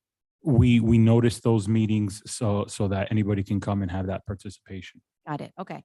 So that's why I'm feeling, I know we're going to go into the strategic plan, and actually this is a comment brought by one of our residents too. So we are going to have this opportunity of bringing, conversations, open conversations, and this might be one of the topics. I don't know. I really am trying to think how to put it together in a way that doesn't, one eat the other. So we're never ended up finalizing this thing. And I don't want to extend more money that we already invested in it and time from everybody involved. But I do, again, on my stand right now, don't have enough information or clarity in many aspects of it for me to move into approval on first reading. Whether the discussion is tonight, I'm happy to have it. Again, I don't feel that it is rushed on the 20th of December either to be the date where we do it. I do feel there is an opportunity to find space where we're not in the midst of holiday shopping. And again, I speak because I just got, took my oath a month, something away. So you guys have been honest and I want to say I have lots of respect for everybody involved. I don't want to minimize the work in any way, but I just want to be honest and say, I'd like to work more on this myself with the professional. And I would love to have the chance to speak with more residents. I've been doing a lot of talking with residents, but again, lots of them are flying and shopping and they don't have time, right? Trying to close their own personal and professional situations right now. So that's where I'm standing, Valerie. So I don't know if that means that's a motion to defer and then everybody else make it. A motion to defer would take precedence. You would need a second on the motion to defer. And then if there's I consensus. would absolutely second a motion to defer. I just have a question on a deferment. So we're deferring, your idea is to defer this to the next meeting, I'm assuming, correct? So yeah, we can discuss that. I would love to have at least more time. If the next meeting is the first, we can do it. Then Is yeah, there let's something do else it. that you would like to add to that deferment or you just want more time to look at this, look into this yourself? I think I A second, want, Arts on that, but sorry, I don't mean to interrupt. I was going to ask if we defer it to first reading, the second meeting, or however we're going to do it. Would that preclude us from planning something in the interim? So say hypothetically speaking, we move it to, I don't know, we could move it to a special agenda at the end of January, hypothetically speaking. Would we be precluded from having a meeting in between now and that time? Not a meeting or a workshop, whatever it would be. I'm just curious procedurally, if we schedule a first reading, can we do something in between that time? I think if that's going to be the direction, if you guys want to give the direction to the manager to schedule a workshop between now and first reading, then you could do that. yeah, so just my to answer your question, Commissioner, I don't feel as it is, I would move forward to first reading. So there's a lot of things, I have questions and I have doubt, and I would like to see change. So that's a conversation I need to have. So to your point, will that be enough time until the first week of January? Because that's when we will have it. Probably not, because we're in the midst of holidays. Do I want to change something now? Probably, but this part of the That's not conversation. what I meant was, did you want to also maybe include some kind of a workshop in there, have more community input? You just want to do on your own? No, I think on my end, it would be wonderful to have some sort of an input. Does not, and I want to be very clear on the amounts of money that we've already That spent. would be my next question, would be So going to the I- planner to see what is in, because I know, I believe that your contract is up with the village. So adding an additional events basically precludes you from being at them. Is that correct? I mean, Well, not precludes them, I'm sorry. It would be on our 11th or 12th. right. So Yes, I mean, I'd have to go back to look. But if with the holidays, I would not do it to a date certain, you know. Sure, well, Workshop it, let's do it sometime and then come back. I'm just curious. I'm just sensitive to resources really is about whether that would be not really within scope because we're out of scope. Because I don't remember exactly where we're at. I know we're Okay. close, but I'd have to go back and look at it. And our urban designer, Gianna Fioli, who is the person who wrote that section. Mm. So, and he's out of the country and, you know, so I can't even get a hold of him. Not to rush it, just question from a resource perspective for you guys, whether that's We could figure it out, is what I'm saying. okay. And just a point, Mayor, I don't know that it necessarily means an open workshop in the format that we already had it. Again, you know, we discussed about what represent a workshop for some people may not necessarily mean the same for others. I'm just hoping we get some sort of a baseline of feedback from residents that's official coming from the city. And Mac, this is without any doubt. I know you've done your way to put it out there, people to know. But as it happens, you know, people that don't want to hear from you, delete it or it goes to spam automatic. I would just like to see it stand from the city saying, we want to have your input. It could be a survey. It could be literally trying to pull together an opportunity from residents to stand and say what their concerns are. While we read that, then we can identify what it has to do more with the math behind it. All right, then we can ourselves work into what that would look like. You know, Alex, I was telling you how great for me was to see the sector A, B, C, and D. I mean, it makes so clear because you see your house there. So it's just to be able to visualize. You're like, okay, I see how we're constricted we are. If we fully expand my house, I'll be literally next to my neighbor. But when not everybody has the chance to do that, and a lot of the comments I think that we heard today go to that. It's, you know, I feel affected. How do we feel affected? We still haven't done, in my case, the math behind to understand it. So again, I just want to put a little bit more formality on the feedback we get. However, I don't want to say cheap, the word cheap is not nice, but like the most efficient way, Mario, we gotta think maybe something. And then with that information and the clarity and the time to absorb it, maybe we need it in February. Again, I don't know, January does not seem also feasible. So and that allows for enough time for us new to do due diligence and something that has been worked for so long as well. If I may. So whatever you guys all decide to do, obviously we're going to do. To be really clear, this is why I pushed it from November, because I didn't want the former commission passing something at first reading and then having it, look, you guys are looking at this at first reading and thinking, oh, wow, you know, it's heavy. We got a lot, and I don't know, and I'm not criticizing you in any way. I don't know all the information well enough. I'm here prepared to do it, but I've been preparing for 20 months and so has Art. And so has Alex and staff, but we understand you guys have to catch up.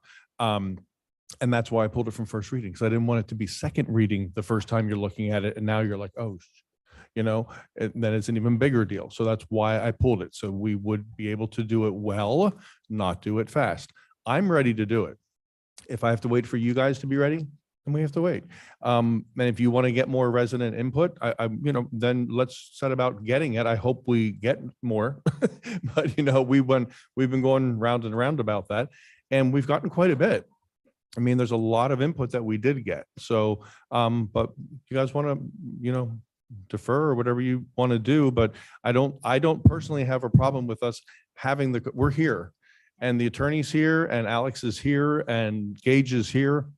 I don't see why we wouldn't want to get through and at least talk through some of this stuff and try to understand and learn while we're here. Yeah. Right. No, If you want to learn, right now is a good time to learn. They're all in the room. And just to extend is I think the learning curve obviously has to be there, but again, you know, we were discussing, Gage and I met to ask some of my questions as I was reading through, and kind of digesting what we discussed. And I'm like, 3 more questions. But again, this is a process that you go through. You guys have the chance to do this. Vice Mayor, just for my clarification, is your motion to defer the entire ordinance or just a certain section of the ordinance? The whole thing. Okay. And again, I think that the time I would propose it is February. And in the meantime, today we have the conversations we need to have and we can have. And then bringing it out there, the format in which discussions we're going to have. Is there, without breaking any sunshine law, the opportunities of us meeting with the planner to have additional questions as a whole, instead of by myself calling you with a question and then someone else, or is impossible? Just need to be publicly noticed. That's what I'm saying. We could publicly meet here for, in the meantime, pop all the rest of the questions that we have. So whatever mayor has, in mind could very well address my questions. So we're not dividing you in 5 to answer the same question possibly, right? So is there an opportunity to do that and have, it will be a public Meeting. You could do that in a workshop setting. That's what I'm saying, provided that we have already maybe engaged with residents before to pull some of the feedback. Could be feedback from next door that you have, could be feedback from the public hearings we've had. We have minutes on that. We have different sort of feedback already collected. Part of it, Alex, you already disclosed. So what's been taken, what hasn't been taken.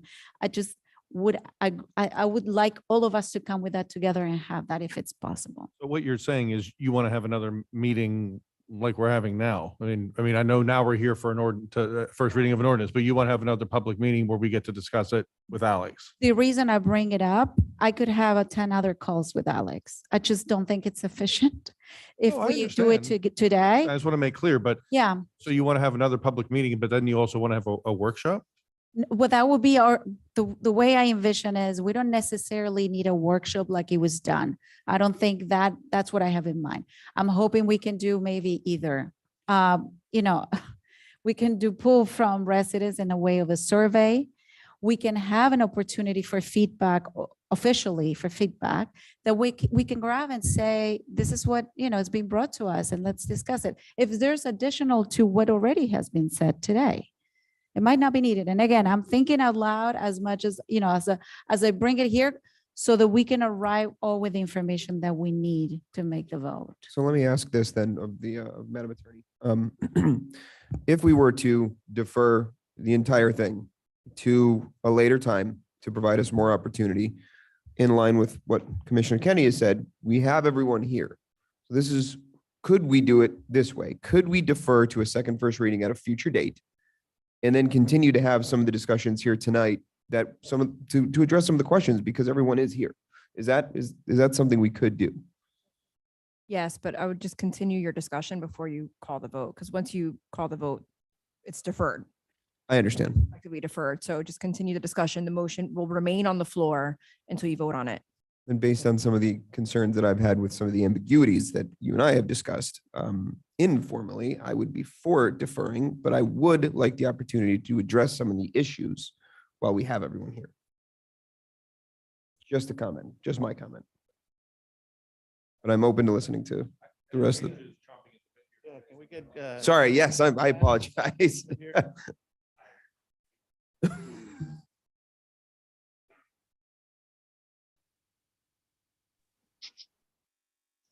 If I may, I don't hear anyone else speaking right now. I'm not sure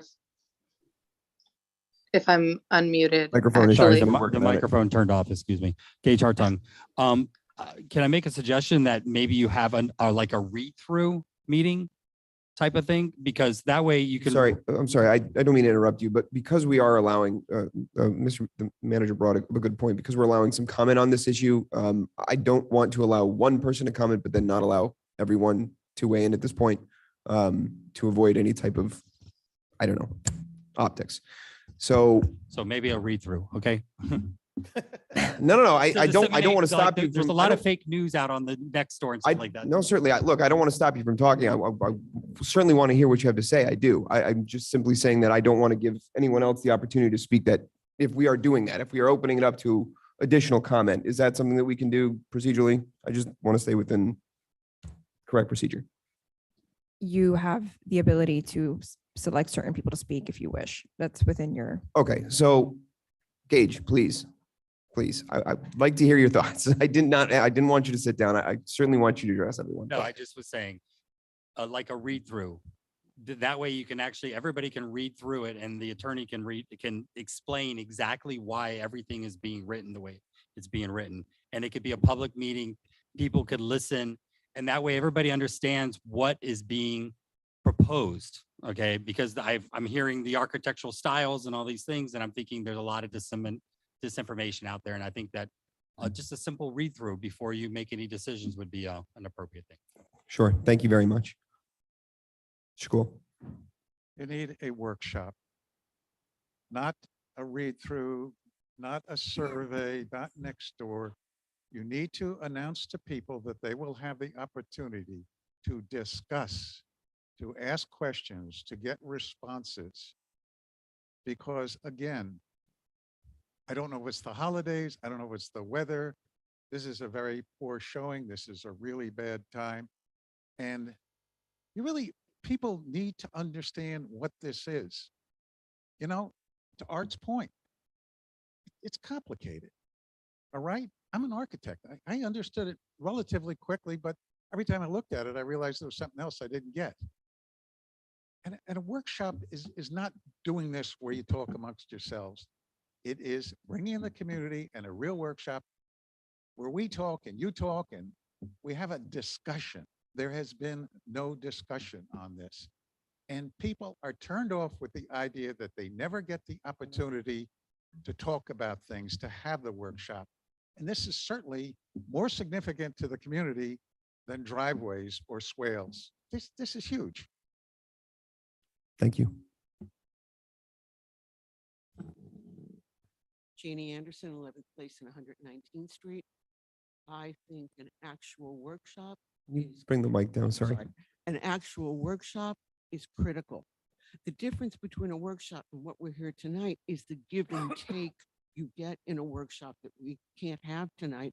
And with all due respect to all five of you, I know you have all reached out, you've done your due diligence, but you yourselves admit there are parts of this you don't understand. Therefore, the public needs to have the experts there to fill in the blanks. And again, we're not going to get that if we just sit passively and we talk to you guys separately. And then that's 5 different versions of what you've heard coming forward versus everybody's hearing it together. So please opt for a workshop. Thank you.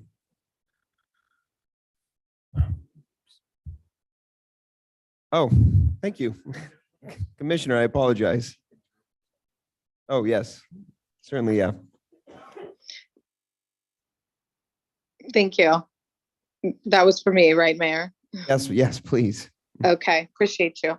I wanted to second Veronica's motion to defer. Reason being, I agree with everything that was said.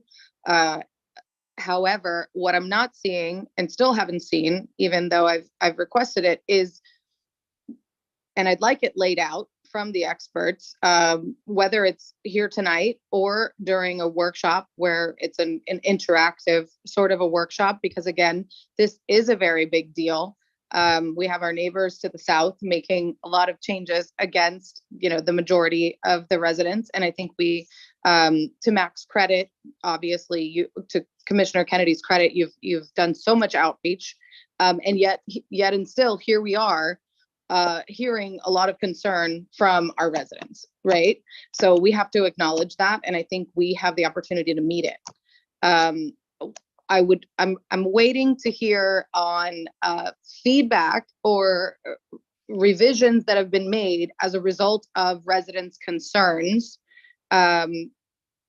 to the bill as proposed, because even my own notes, which are copious, that I've gone through, are, there are conflicting areas. There are, things sort of out there that are not defined or are not addressed, conflicting with other definitions, so to speak. So I'm very much seconding a deferment. I would love to have more discussion tonight and also set some parameters for an interactive workshop whereby our city planner, who is wonderful, Alex, it was such a pleasure and I appreciated your patience so much. I know I mentioned earlier, but I do feel like you've all had 5 different conversations and, you know, you have to repeat yourselves again and again, and you've had so much patience in explaining things to us.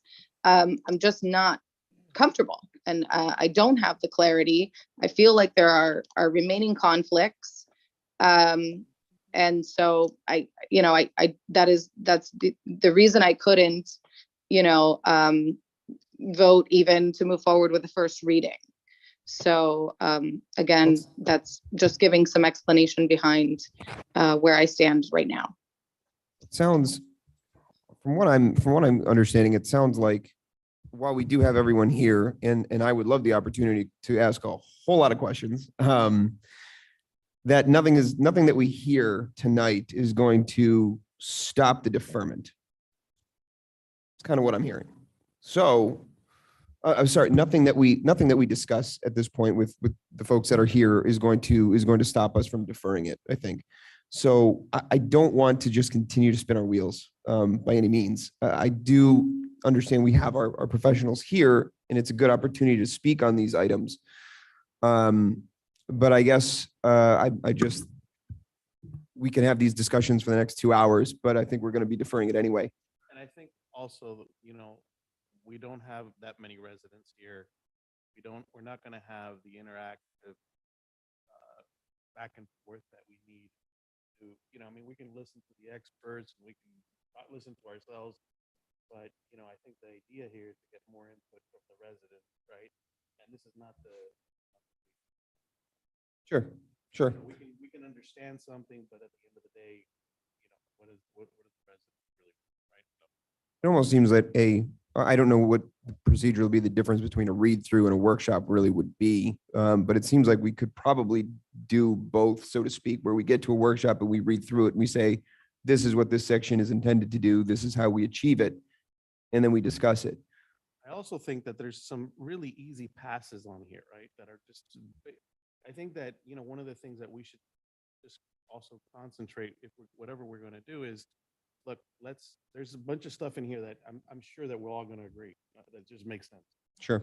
And then there's stuff on here that we're all going to have questions on. So let's maybe put together the things that we can agree on so we can just toss that out of the way and then move forward into the things that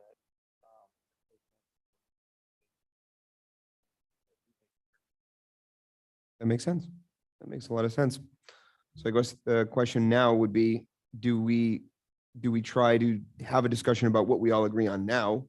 Or do we come up with those things and go to a workshop with that ready to agree on kind of at the outset? And sir, just for clarification, at a workshop, there is no voting. So you're not. Of course, yeah. Not doing anything that. That's helpful. I appreciate that. Maybe that's the best way to do it then. Maybe it's we take the time, maybe we can schedule a workshop. We take the time leading up to that point to identify the areas that we all are comfortable with, and then identify the areas that we need some additional clarification or discussion on. And just for further clarification of the record, when you say we all work to agree, that would have to be a public meeting or? I apologize. I didn't mean work to agree. I work on the items that we individually feel are agreeable and then bring them to the remaining board at that type of workshop setting. Sort of having an area highlighted already as these are the things I already agree with. Is everybody okay? Then we will move forward if it's one of those easy ones that we can pass. Right. We can't take a vote. We can glean if there is consensus on matters, but we cannot take a vote specifically. Well, again, and look, whatever you guys decide, again, I'm ready. So if I have to wait, I have to wait. But here we sit with Valerie, Gage, and Alex. So why don't we run through this and hit a couple of topics and say, what's everyone think of that real quick? And I bet we can cross off a whole bunch of stuff out of this thing and move on. So I think we're here. I think we should get to work. I think I agree Not with opposed. that. If We've been here for anything- 2 hours and I think it's time to start. No, and I agree to the point of, that would give us enough already meat to have. Yeah. And Go we'll- into a and we'll get workshop. questions Going answered. to the open Then you can go discussion. back and think about things that you learned Correct. from Alex, engage and. Sure, sure. Well, what's the procedure? What are we gonna do here? We start with definitions. I think the procedure would probably be looking at, with, understanding that this is a good summary, Commissioner Kennedy, I think we would probably have to look at the code, as you mentioned earlier, Commissioner Gonzalez, that we have to look at the actual provisions. So we could take a look at them and we could say, do we have questions about this section? And we can ask those questions and make our notes and then better prepare ourselves to go into a workshop setting. Maybe we could just sort of like take a stab at what some things that we could cross off and jump to a section real quickly and say like That's a for good- example, that multi-unit dwelling thing that there's, just so you guys are clear, there are a couple of things. This started as a project, and then throughout the 20 months that we've worked on it, other things came about. A roof issue, a window and door issue, an inspection issue. And the only reason they're in here, they were never intended to be part of this whole big thing, because they live in the same part of the code. So we could put it all in one ordinance and save ourselves some money and pass it all at one time. And they were all kind of coming together at one time. So that's why they're in here. They're really nothing to do with the general topic that started.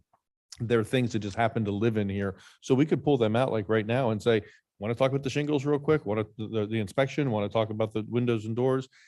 Do the multifamily thing? I think those are Art, if I'm thinking what you might be thinking would be easy things to knock off, it would be some of those things.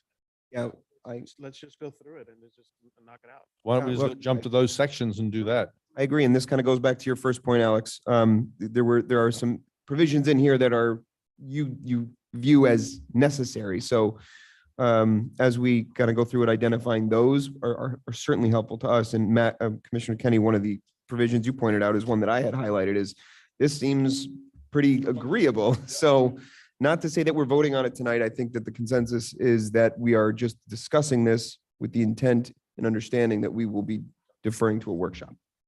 Can I add something? real Yes, quick? please.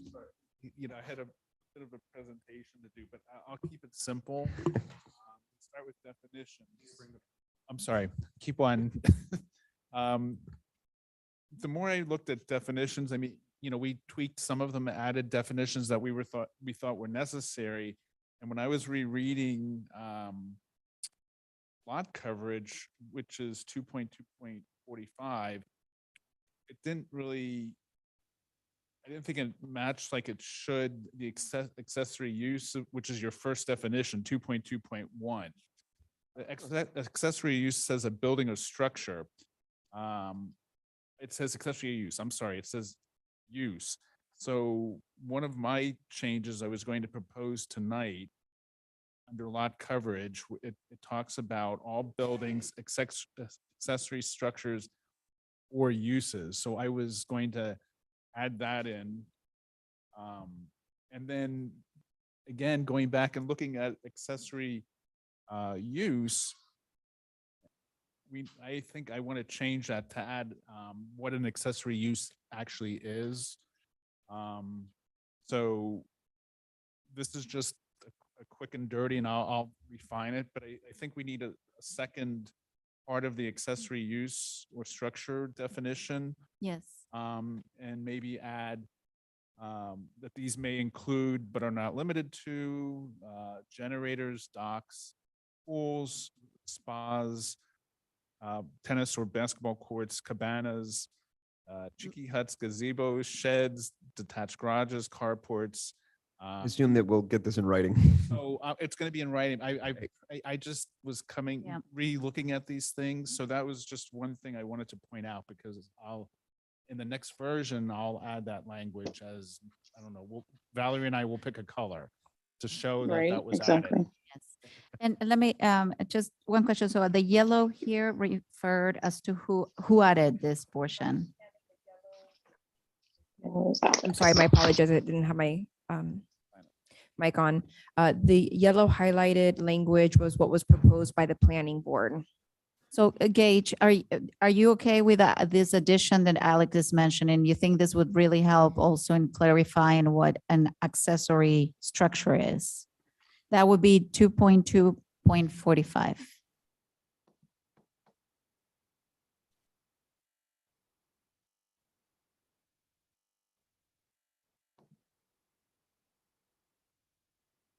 sorry, and just to clarify, so it would be 2.2.1 would be revised and or an additional definition for accessory structure. Because right now we only have accessory use as a definition and not an accessory structure. And then in 2.2.45, there's a reference to accessory structure. We understand that. It's just what he's proposing is clarifying the language. Can I further to that, please? With regard to the term accessory use, just for conformity, I believe that this should be called other structure. Completely. I don't, accessory use is not recognizable to me in terms of insurance, the insurance world, right? I very much understand the additional structures that he's proposing to be added. I just think that on 2.2.1, really the term for this is other structure on the property, because these other structures, yes, they support the main structure, but they're also included in our 50% land use, I suppose, or coverage, right, in terms of open space and structures. So for me, on my list of things that I wanted to bring up tonight, and why I mentioned, can we start with definitions? And you were right there with me, I think, Alex, was 2.2.1. I would like to see that term changed to other structure. This is a recognized term. I think it would be fair to say in most land use and zoning codes, accessory structure is a widely acceptable and known term. So we can have accessory structure and then say or other structure. I mean, if that's the will of the commission, but accessory structure is utilized kind of throughout the code. It's just a definition. I don't know if we want to add an additional one. I think Commissioner Oliveira, I think it would probably be address that concern by doing accessory structure without having to add a new definition for other structure, I think. Right, because we're talking about structures, and that relates to so much in our code. Right, all I wanted to do is be consistent between accessory structure and the lot coverage. So I want to mimic the language, basically.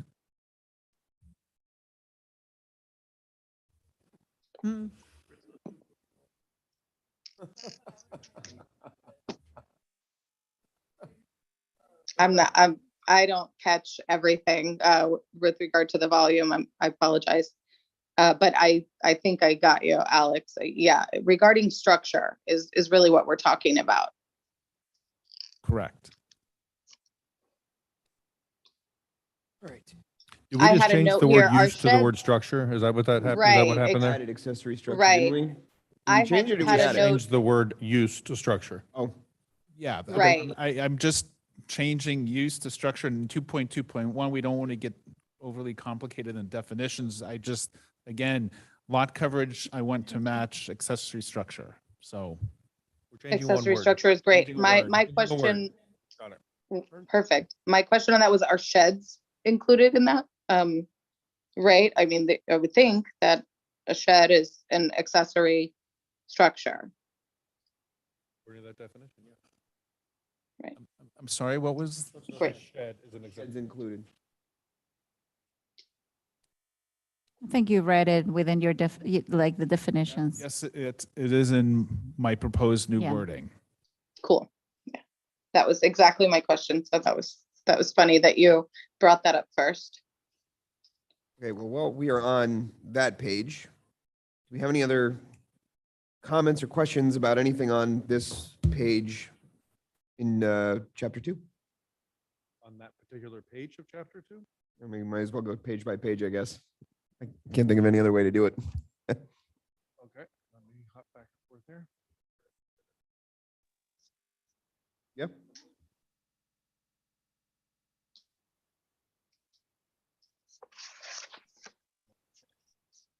So we do have on 2.2.3, we're striking out the ACLF. I believe it's just because it's moved. But I did want to clarify that because we do have ACLFs in our neighborhood, right? So 2.2.3, it looks like there's a strike through there to remove it. There is, it's because this is the definition section, it defines certain terms, but adult congregate living facility is not used anywhere else in the code. So it's not defining anything that's actually utilized in the code. And then the cross-reference to that statute is actually incorrect. So there was no purpose in maintaining it because it's not actually regulated in our code and then it's not referenced in the code. So it's a superfluous definition essentially. I was gonna ask, so the one, It is the language that's used in our comp plan though, related to those types of residences. So we would have to define that somewhere, right? In terms of those zones and such as to what could be done there. And so I had starred the item 2.2.14 because it says community residential home. And I had just my question was, does 2.2.3 essentially just become the 2.2.14 community residential home? That was the only question I had there. I can review the comprehensive plan and see what's provided there and revisit it before the workshop. Awesome. And could I just, ACLFs are larger facilities, so you do not have any in Biscayne Park. ACLFs are, I don't know, it's over 15. Valerie, do you know the definition? It's not. Oh, I see. There are group homes. What's the next one? The community residential home. Group homes Which are is 7 6 to or- 14. Mhm. Right. And group homes are 6 or less. And ACLFs are just larger assisted living facilities. We'll review it and More than 15 residents, you're saying, which is why, okay, so maybe way back when the comp plan was written, that was just a term that was put in there, but it doesn't actually apply. Got it. We'll look at that. I helped rewrite the comp plan some years ago, so it may have been in there at that time. So I would have to look.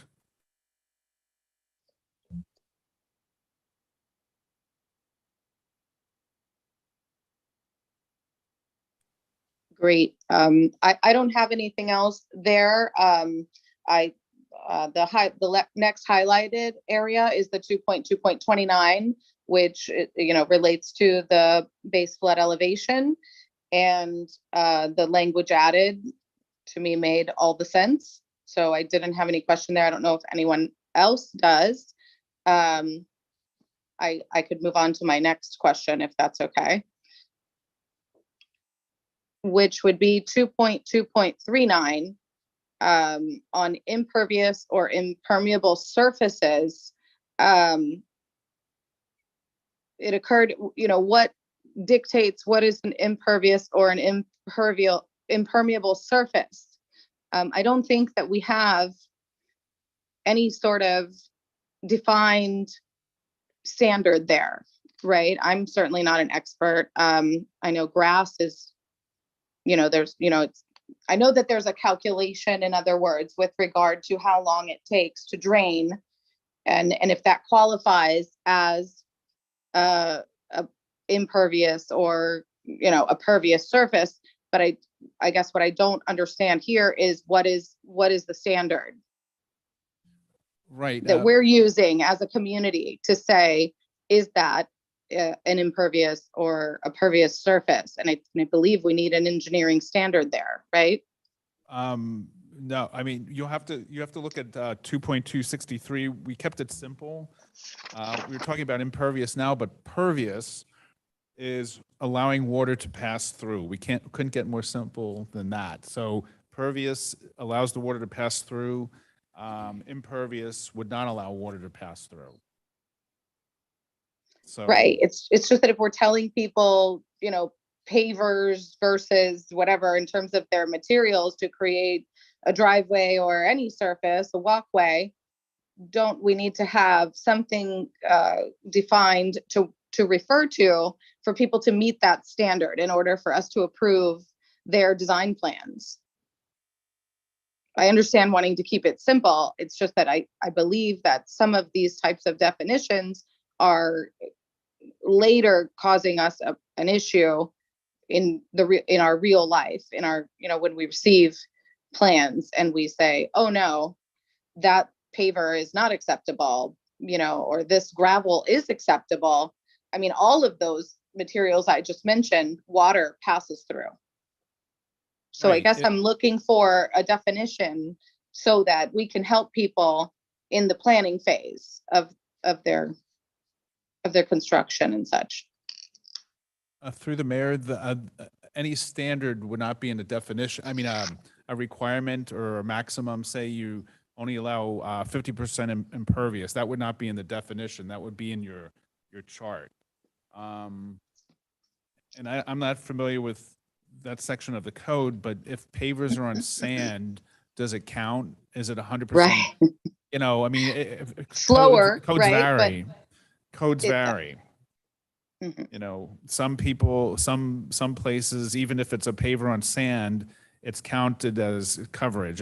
It's not counted as pervious. Other cities, it is. I'm looking for some clarification there, I guess, in order to help our residents with it in the planning phase before they make it to permitting, so that they can get through easier, I guess, is what I was hoping for there, whatever our defined standard would be. Yeah, I mean, we could look at that, but again, any maximum would be in your chart, not in the definition, but we could look at changing the definition, tweaking it. Or like a referral, right? Refer to XYZ to get the standard. I just didn't know what is an impervious surface according to us.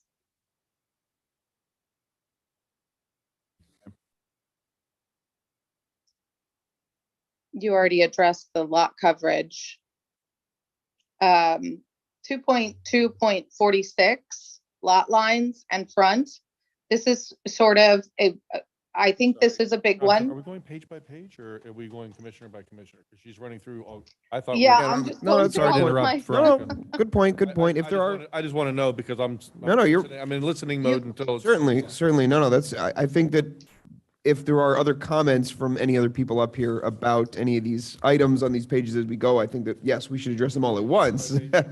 I Yeah, think that jump that's on probably- in. That's why I asked, does anyone have anything? And I'm just kind of Can going we through my highlighted list. Rewind. Yeah, certainly. Oh, for sure. What are you looking at? I just, 2229, which is base flood elevation. And this is, the meeting changed to learning mode. So does everyone understand what that is? Do we need Alex to explain that to anybody? Are we all cool on that? Everyone clear on what that means? Because it comes up a lot and it's going to Yes. come up in a major part of the conversation regarding height. Does anyone need Alex to explain that? Okay, I just want to make sure that we're taking advantage of Alex sitting here next to us. Agreed. Any other comments on any of the items on that page? Well, before we move on, I know we were just talking to 2.2.39, but I don't want to pass anyone up. Page 4 we're talking about, right? Mine are not numbered for some reason, but Well, I'm looking at the number whichever page number that is on, yes. that ends with 2242. Yes, correct. Anyone else? Any other questions? No?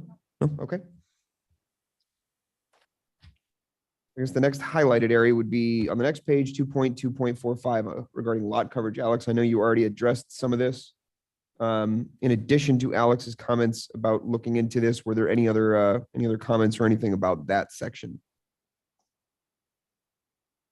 Okay, well, I don't have a comment about it myself, but I want to make sure everyone, again, we're in learning mode here. I want to make sure everyone's clear about the change that was made, because this is it's a couple of words were taken out and it's a very significant change. So I just want to make sure everyone's completely aware of that. 2.2.45. The word impervious is being removed.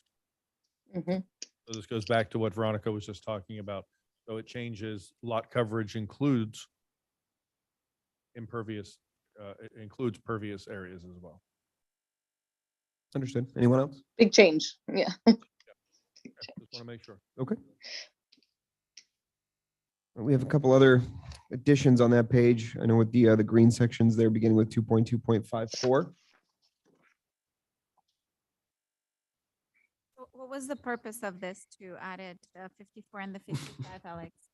That was, that came from legal.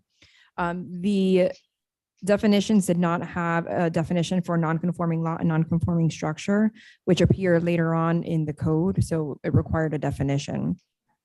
And most people understand that to be grandfathered properties, so to speak, properties that existed and were legal at the time that they were built, but since then have become non-conforming because the land development code has since been amended.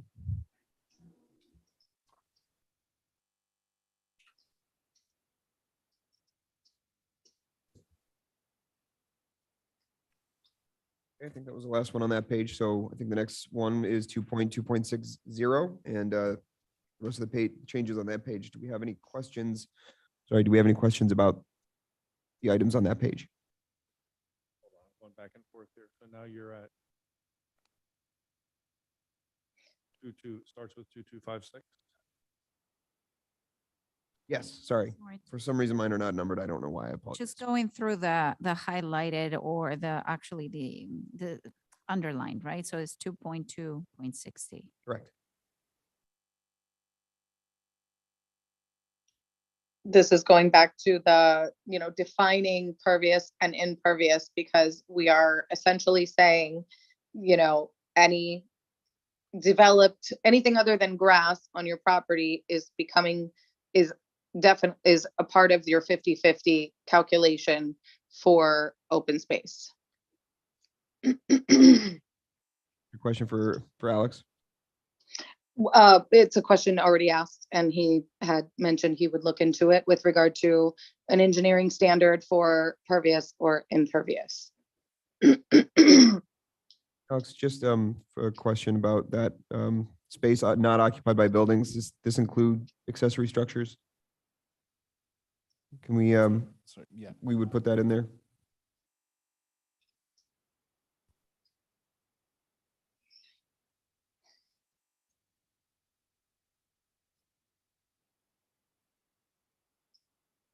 Okay, can I ask one question? The parking areas are pavers. I think, we at the planning board took out impervious and there was a reason. Is it because nothing's counted toward open space or pervious if it's, I just have to ask a question because we did take it out. Sure. Sorry, can you repeat the question? I understand. So the concern is with open space, we added, we had impervious parking areas. So my question is, if you have pavers on sand, is that impervious or pervious? That's the question.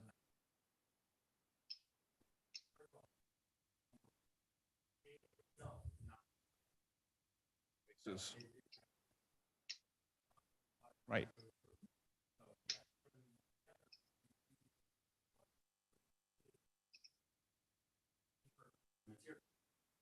I can't hear the comment.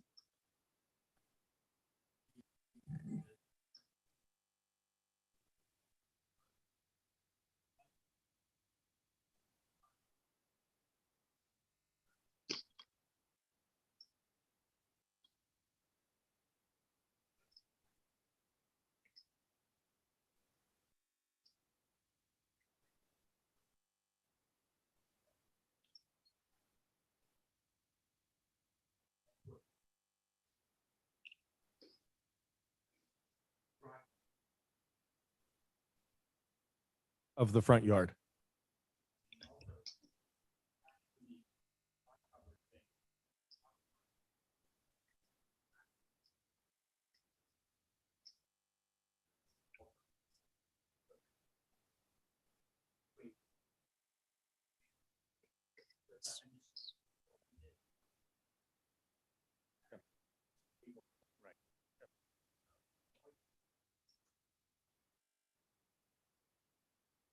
And that's why I wanted to clarify, because some cities pavers, if they're on sand, 100%. counts as pervious. If it's on concrete, obviously it doesn't. So every municipality is different. Some is like you said, 40, 50%, 100%. You know, we've seen it all. So there's no right answer. It's just, again, Tightening up what the language, fits, making it consistent. we're tightening it up for the community. So Gage, so we're basing it again on the material itself, not the fact that water goes through, to say pervious and or impervious. Yeah.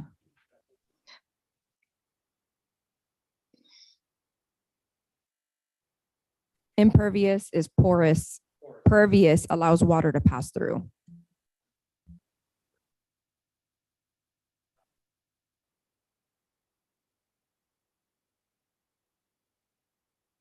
So I'm what's not- gravel? I'm thinking what I have. I'm like. so Pervious, because water. Gravel should be, Gravel itself is material, but it's put over sand. So in that case, it's pervious. So we're saying or the code says right now that the bricks in this case are impervious. You understand what I'm saying? Like, we're saying gravel. Yeah. Doesn't I matter. can't hear. I can't hear. Got it. Gage, is that microphone on? Yep. We have Commissioner Olivera. It keeps saying that it she's kind of not doesn't off. matter anymore because we're just, for driveways, it's 40% regardless of what the material is. And for lot coverage, it's 50% regardless of what it is. It could be gravel walkways or concrete walkways. It's, As long as you Yeah. can respect that. Got it. Yes. so really, this is a cleanup. This is an example of a cleanup, making the language all consistent and, okay. I'm good with all that. Are we still on the page I'm sorry, are we still on the page that starts with 2256, Jonathan? That's the one that I see, Okay, yes. Can I jump to one? Sure. So 2266, this is one I had a question about, 2.2.66. Primary frontage, I mean the main facade of a building which faces the primary street, see lot line front. So this came up from Gary Kuehl this morning, and it was a question, or this morning, feels like we've been here since this morning already. It came up from Gary Kuehl this evening, and I had a question about that as well. So we're talking about definition. So I want to make sure the definition is clear because later the word facade is used in terms of windows and doors, in terms of doors, not windows. So I'm going to have a question about it later, but it refers to this definition. So it's important that the definition is correct. When you think of a traditional house that has a flat front, not a flat front, but a uniform front to it that faces the street, that's a facade. The facade of the house faces the street. But there are houses that are L-shaped. My house is one of them. So you all have been to my house. When you go up to the front porch, my front door does not face the street. It faces north. My house faces west, but my front door faces north because there's an L shape to my house. So is that where my door is right now? Gage, you know my house. If where my door is that by this definition, the main facade of the house? Because that's the question that we're going to have later on when we talk about window or doors. So my house that is L-shaped is where my door is on the turn of the house. Is that still the main facade of the house? Because it's the side of the house, all of which faces the front lot line? Okay, so I went back to the definition of lot line front, and this is a standard definition. Just for the record, lot line front is 2.2.46. So this is a standard definition. So this is just what side of your property do you look at when you say front? What's the rear? What are the sides? So typically the narrowest side of your property is, if it's on the street, the front. No matter if your house faces the other way and your door is on the other street, that typically, and it can change, but typically you measure the front, the front is from that narrowest side. So, which sometimes creates problems, obviously, because your front door is on the other street. So some people look at that as historically it's the front, but then you have a very minimal backyard because it's really the side. So there are always these issues with the corner houses. So, but again, the .46, that's kind of the standard definition within the county and other cities. But that's for lot line. So what I'm looking at here is 2.2.66 primary frontage. it uses the word facade, and the word facade is what's referenced later on when we talk about windows. And that's what we need to make sure is consistent, because that's what Gary was bringing up. He's saying if your house, like Dan Key's house is another one where his house faces south, but his front door faces east because of the orientation of his house. We need to make sure that's all consistent. What I'm saying is, I think that's not a concern but we need to make sure that this references it properly. So my question is, the main facade of the building that faces the primary street is all of the front of my house, is all of the front of my house considered the main facade, even though my house makes a very slight turn and that's where the door happens to be? Is there a way to reconcile that, Alex? Oh, I don't know your house, so I'm, no, great. I could probably draw you a little image. I know what he's talking about. The door, the door is on the side facing the street, but it's not, the door itself is not. It's inset. There's about 5 houses all around the park that have this issue. And so would they be considered then non-conforming?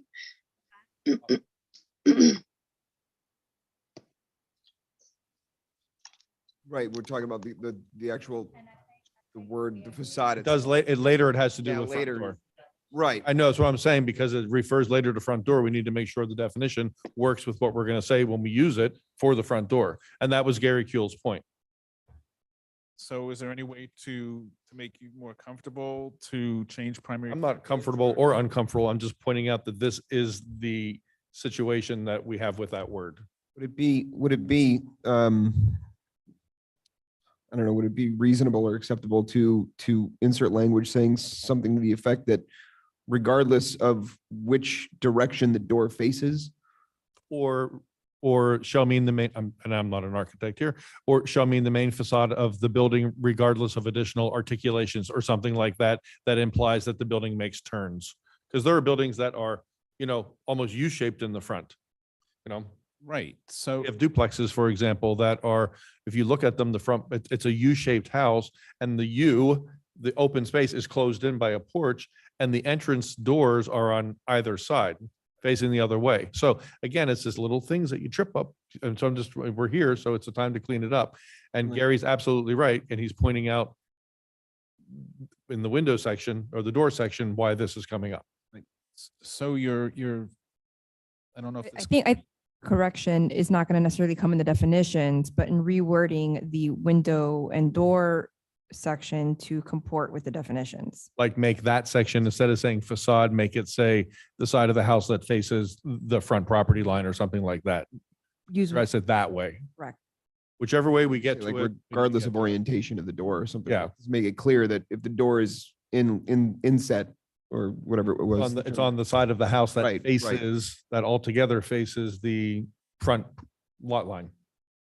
Right, Yes. it doesn't have to face the front of the house. Okay, so then why don't we, Valerie, you're suggesting. When we we get move there, past when we this, get there, when we it comes can up to address windows, that. we'll But address it instead of toying with the definitions, enough. we'll just address it in that Just bring it section. up because this is where this is Right, but the main, just to clarify, the main facade is, if you had the L shape or whatever, the first wall, that has to meet the setback. So, right, that doesn't, in my mind, that doesn't matter. It's just the wall needs to meet that 30-foot setback or 50-foot setback, and then that's it. That's your front wall. That's regarding setbacks, not the placement of windows, which is what we're going to come to later. Okay. I think the next biggest or the next largest addition, or I think just the next addition would be in chapter 4, unless there's anyone with any comment up until that point. Just finished with 2.2.66, and I think the next amendment is with chapter 4 with 4.3.3, unless I'm skipping anything. What's that? It's a Valerie. No, thank you. 4.3.3, I believe, is the next one.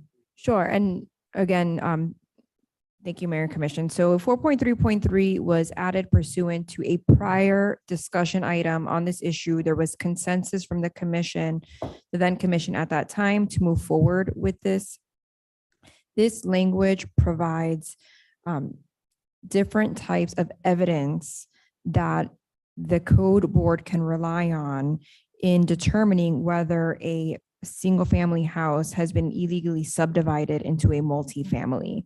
So all of this providing is for a presumption of this illegal activity based upon the criteria. It's rebuttable by affidavit. Correct. So, and the reason this had come about, and maybe people have some more historical context, but they were finding out either on Zillow or Redfin or whatever the case may be, that there's photographs of what appear to be single-family homes being turned into multi-units, in-laws quarters or the like, and there really was nothing in the code for the village to rely on to say, listen, based on these criteria, clearly what you've done here is illegally subdivided it. Now, if it goes to the code board, the owner or the violator, whoever's being cited with it, has the ability, of course, to rebut that. The burden shifts to them. And ultimately, it's the code department, the code board who makes a determination whether they have carried that burden. The language that's put in here and the criteria was pulled from the county code. These are verbatim, the criteria from Miami-Dade County. Whether or not the commission wants to revise that is within your discretion, but just for context, that's where it came from. So if I may, this came up because we had properties being sold in the village that they added dwelling units to them. And when you go online and look on the county website, you'll see that they're zoned to have one dwelling unit. They have two. And then when you look online, the bedrooms and bathrooms don't match up to what you see on Zillow, or if you just go to an open house and you walk through and go, oh, well, over here's like a whole separate apartment someone could live in and is, so that's what this is about. This is not about building. This is not about what people are building. It's about code enforcement, about when code goes in there to do the reoccupancy, the inspection to approve the sale, that it gives us the ability to say no, because we can, at that point, we can stop the sale until this all gets rectified. Okay. And there's, well, ish. Can't actually impede the sale, but The buyer could assume the responsibility of the But violation, you can cite them. but we can cite the property. Yeah. And the owner would be assuming that citation. Yeah. Okay. So there's one thing in here. So Valerie picked this language up. This was basically a copy and paste, but there is one thing that I just want to bring to your attention. I talked to Valerie about it. Don't know if it's a big enough thing, but it is a little detail we might want to look at. Number 6 says unauthorized detached building with air conditioning, interior cooking. Oh, I'm sorry, that's not the one. Where? I believe it's number 3. that Number there's 3, More than one there it is. cooking area in the primary structure or an accessory Or an building has a accessory building. cooking area. So we have houses that have a pergola, which is considered an accessory structure, and they'll put an outdoor kitchen in it. By the definition of this, that would be one of the things that triggers it. It doesn't mean they're cited. It's just used as evidence that there is something going on there. So we may want to just kind of massage that a little tiny bit so they don't.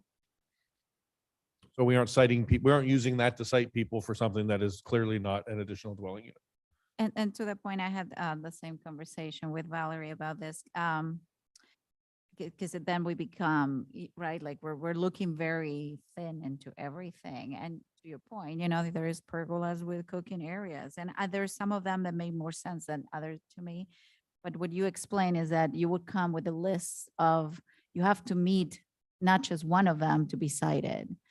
Well, it does provide, that's up to the commission as well. You can have that at a minimum, there needs to be 2 or more of the conditions. Right now, it is drafted as 1 or more of the conditions. So arguably a code officer could observe 1 and go forward on that. But this is of course discretionary. You're going to trust that a code officer would not look at a home that just has 1 kitchen and a pergola and cite them on that basis. I suspect that there would be more evidence than that, but again, if you could either remove it, you can provide that the presumption is only triggered if there's 2 or more of the conditions, or That's what I was thinking. In order to go and really state that there is an illegal dwelling units, you really have to follow with more than just one of these things happening. You think? But there are things on here, Veronica, that I could list. Well, here's one that clearly someone has 2 house numbers on there. Well, okay. Correct. So there's only one.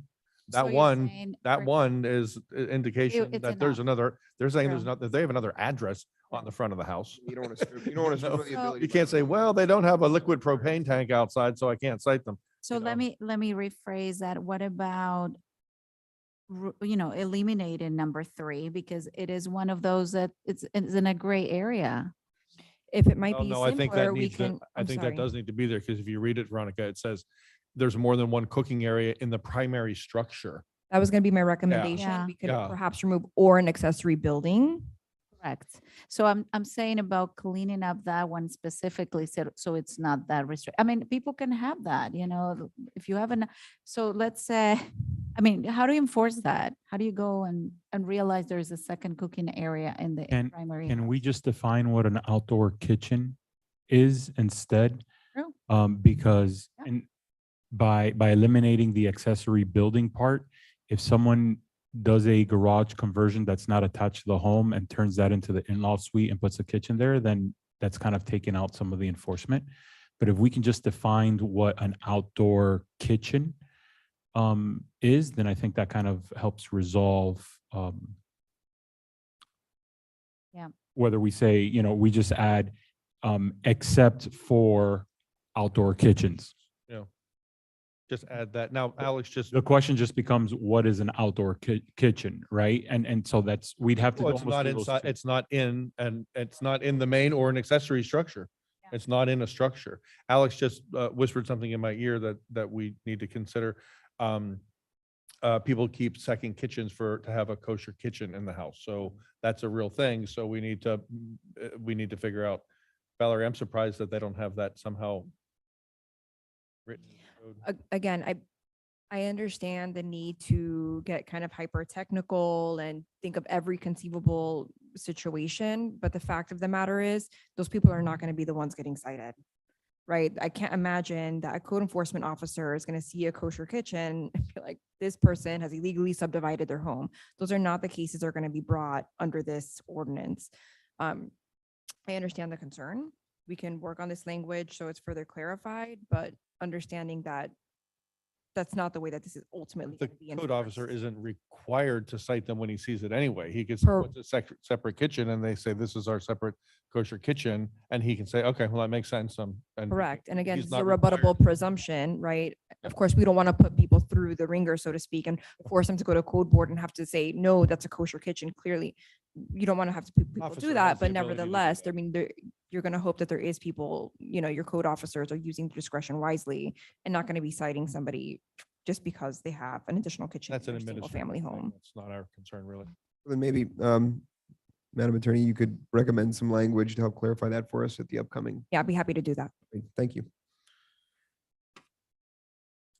On that point, from my perspective, I think 4.3.3 is a good addition. Is there any other questions about that section? Looking at my notes, hold on. Sure.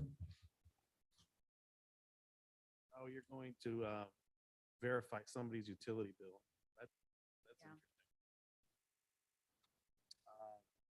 I don't know how you do that.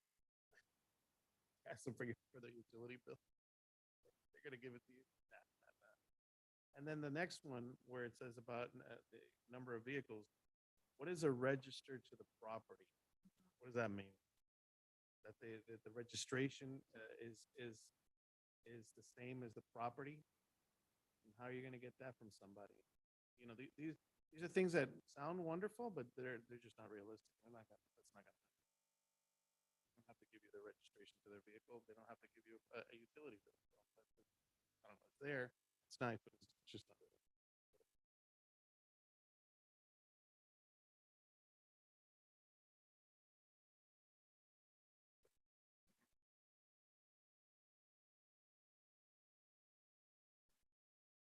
Not sure if we have a, other than striking it, I don't know that there's any way to clarify it. So, Madam Attorney, do you have any Yeah, I mean, comments? I suspect that because the county has a water utility, that perhaps why they included the utility bill, because they have access to obviously their water Have a bills, what? and their Oh, their water water and utility. sewer bills. Whereas obviously the village does not have a utility. Nevertheless, I don't know if you want to keep it in just in case the village were to, become in possession of that type of evidence, it could be used. Well, let me ask you this.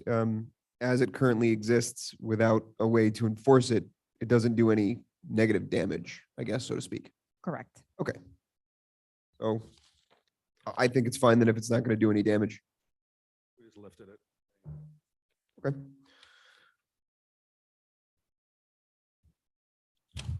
Any other questions on chapter 4 additions before we move on to, I think the next one is the beginning of chapter 10 with 10.2.3 on conforming lots. This was another one that was raised by legal. So historically, the village's code with respect to the definition of non-conforming lots or how non-conforming lots were treated was very problematic. It provided only protections and the ability to build on lots that by the owner of record at the time of the enactment of the ordinance. That is peculiar and can expose the village to liability. Generally speaking, it would be based on how it was originally platted and how it's always existed. So this was changed so that the nonconformity or the protections are not based on who owned it at the time, but basically just the existence of the parcel itself. We retained the 75-foot minimum front end width for the lot, and that now appears in table A. So we're not changing the minimum lot width or size.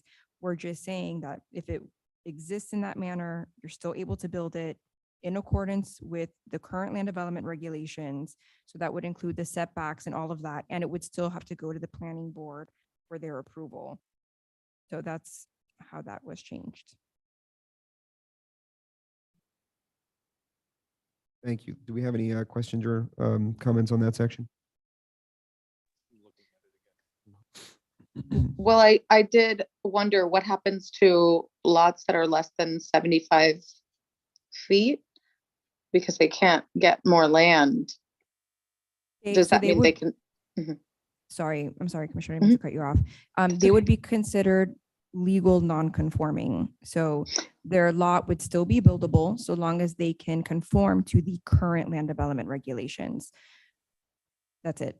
So they can continue to exist. What cannot be done is larger lots cannot be subdivided to be less than the 75 feet.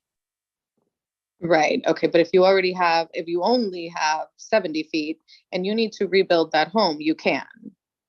Absolutely. Under this, Okay. yes, you can. Because it just says cannot be a building site unless it comes into compliance, right? So then I say, okay, well, what happens to less than 75 foot? You can't add any land there. No, but okay, but the cool. owner would still be required to conform with the current land development regulations. Right, all of that makes all the sense. My next question is on the actual table because this, I just wanted to ask about this map here on the next page. I believe it's table A. I don't think it includes, is the most up to date. So I wanted to ask about this map. Where is it from? It's not the map that's with our comp plan. A comprehensive plan map is different than a zoning map. So that's why they look different. So this is a zoning map, which has existed exactly how it was in the zoning code before. And what you're seeing in the comp plan is a future land use map, which is a different type of map altogether.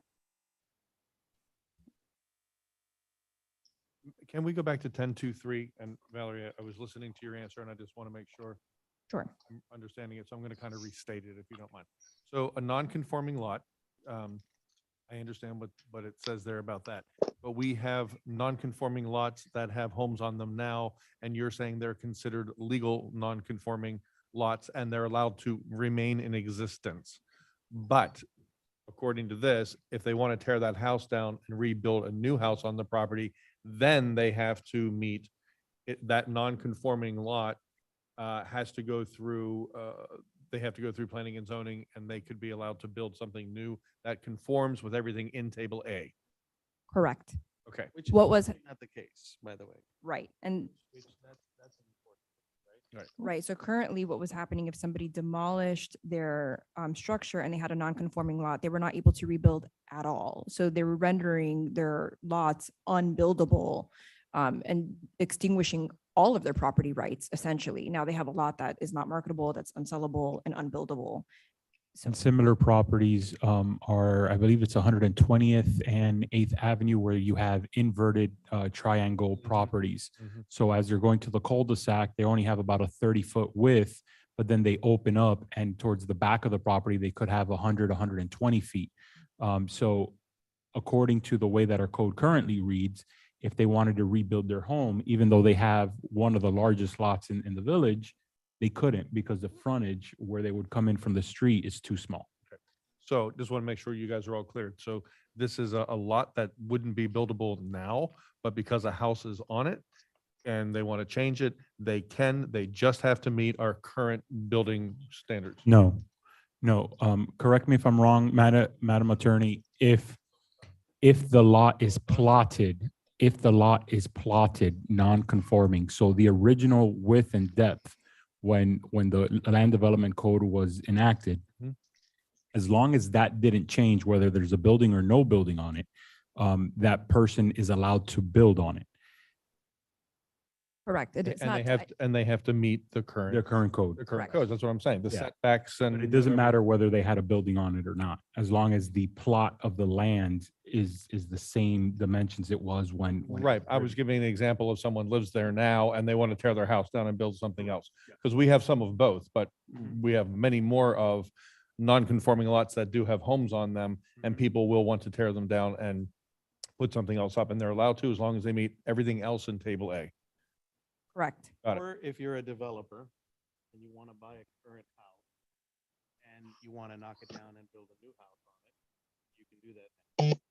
Whereas before, you couldn't do that. You couldn't Right. knock the house. Right. You'd have to refurbish the house that's currently there, correct?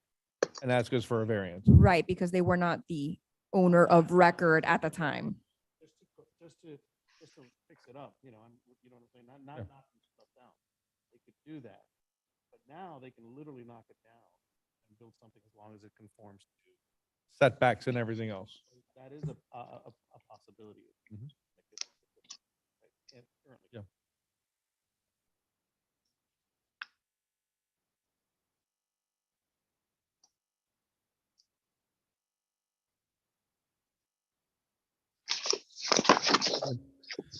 So having had that discussion, are there any other questions about that section before we move on? 10.2.3, I know we referenced table A. Yeah, I do about table A. Yeah, so, well, I mean, 10.2.5, I think, goes straight into our zoning map anyway. I'll explain why 10.2.5 is in there. Please. Basically, this is kind of standard language in any code. If there is some uncertainty about your zoning boundaries, your sector boundaries, you defer to this, and it tells you go to the center line of the street or the alleyway or somewhere. There's some, we have to define it. It can't be loose. So basically, that's most of this language discusses. So and as I said, it's basically standard language throughout many codes.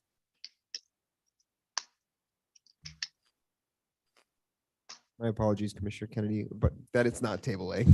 It follows. that. Yeah, it does. It does. We moved into the zoning map and I know you had questions about table A. You're looking at 10.2.5 and 10.2. Yes, my apologies. I didn't want to skip over the discussion table A that I know Commissioner Oliveira started, but I'd like to just get through those, the two sections before we get to table A if we can. And Alex has given us a good intent, so to speak, as to why that's in there.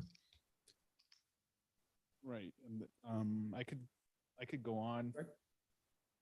10.2.5, yes, We're correct. not talking about table A yet. We're No, doing no, you're right. sections of 5, because A is part of 6. Cor- actually. Correct, So we're looking yes. at 5 and 6. I could walk Correct. through that really quickly and then answer 2.6 in the table, just and then you all ask questions. I guess basically why this is here now. The original zoning table, the sector table, was back in your fees, bonds, and charges. We have no idea why. It's been there forever. Doesn't make sense. So basically, we've moved it to where it should be, which is under chapter 10. So with that, we added the zoning map, discussion in 0.5, moved the table up, and there were some notes that we moved up, but we tweaked the notes that were in underneath the table. They are in underneath the table that was moved, and we have some changes to the table. But most of it's the same except for a few things. I just wanted to walk through now the table and tell you what we did there. Okay, and I'm sorry, you're just referring to table A, sectors development standards table? Okay, so before we do that, were there any questions or any comments or anything on the zoning map? No? Okay, just wanted to make sure that we didn't skip over anything. Go ahead. Thank you very much. So we did not change density. We did not change the minimum lot size for each sector. Based on comments from the village attorney, we added the minimum lot width of 75 feet. So Valerie suggested that. So that was added into this table. So then that clarifies the minimum width of any lot in any sector. Okay. Next change, what you did have under maximum building height, you had where it says number of stories, you had 2, but there was no height. So then we've added the number of feet, and then this is a subject of discussion. The standard height in Miami-Dade County and many cities is 35 feet. There's no wrong answer or right answer. It could be 30, 40, but I went with what the county is, which is the 35. I think I just on that point, I know from the meeting, the Miami Shores Commission, I know they do 30, so I know that, we're not, I don't think we're being overly restrictive. I think the question of where the 35 feet begins is probably one of the bigger discussion points that we're going to have in the 35 feet in general. So this might be our first good item for discussion. I don't know if anyone else here has any comments on it before we move on through table A, or if this is something that we should. The point is that, obviously the 35 feet starts at flood level, right? So the question then is, really, it's not going to be 35 feet, right? It's going to be much bigger than 35 feet. So are there different flood level zones within the village, right? So there's some lower, some higher. So then I guess what I would like to know is, what are those differences? Where areas are they? And what is the difference in height going to be? Well, so if it's 35 feet, it's really going to be 40 feet, 45 feet? Because then that's kind of like, that's like a 3-story building. And that's exactly what happened on 117th Street. Yeah. That building was, they started by lifting the ground up. Right. Gauge how much, 4 feet, 6 feet? 4 feet, and then the building went on top of it with no height restriction. That doesn't reach up to the 35 feet now. It's below that. Right, but it started much Right. higher, so, yeah, so the So- starting point's really high, so that's why we have to be careful of all these numbers, to Art's point. What I'm trying to say is the current house on 117, it's not 35 feet. I'm referring to the fact that it got lifted up off the ground, so Yeah, that was the I first know. thing that people mentioned was, why is that house, why is the ground up? Because, and it's a requirement, right? That's what I So was it gonna could say. be even higher. That's what I'm saying. Control, Right. it's- Yeah. it's FEMA. Yeah. So Have they to. will We all change have to. over time. I mean, that's just the nature of this game. Every couple of years, they come out with new maps. So I don't know how to. And for the most part, the village is an AE type designation. I think it's maybe 5% or so are not. And those homes are usually in the northeast corner of the village. I think it's like less than 50 homes are not within that flood zone designation. And I'm sorry, what does that mean? They're considered, I think it's considered A. It's just a different designation from what the majority of the village is. And The so, special flood hazard area. yeah, it's the. flood They're hazard. higher flood hazard, right? Yeah. Yes. Yeah. Right, so So you're saying Vanessa there are would some go areas that would higher. have to, Base flood elevation. Very small, yeah, very small percentage of the village is at a higher elevation than where the others are. I think for me, this is something that we need more data on before I can feel comfortable talking about feet. So what I'd like to know, whenever we meet again, is look at a flood map and exactly what are we talking about in the different, and how high or What's- how in any particular section, so that we can make a What's the starting point? this is for Yeah. the go be all. I don't feel comfortable. So that's And just, we can definitely provide those maps, Commissioner, and just again, to reiterate, that footage changes every couple years. So if you say, even if you say 30 feet now, because if we add, let's say it's currently at 5 feet, that's going to give us our 35. In 2 years, they could raise that floor another 2 feet. Mhm. And so it's really going to be 37 feet. And then 2 years after that, they might raise it another 2. When you start looking at the sea level rise projections, we're all going to be underwater. So what they're trying to prevent is where a fishbowl effect, right? And so what they're trying to do is, as these properties get redeveloped, the ground itself would change. It's also part of, you see it a lot more in cities like Miami Beach had a big problem with this. So I'll just use them. Miami Beach, they pave their roads fairly regularly.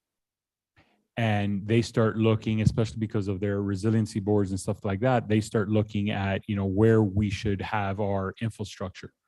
Well, they paved the road to a point that it was higher than where the properties were. When you build a road, you build it with a crown in the middle so that the water runs off the road. So essentially what the city ended up doing was pushing all the water into homes that were lower than what the street was.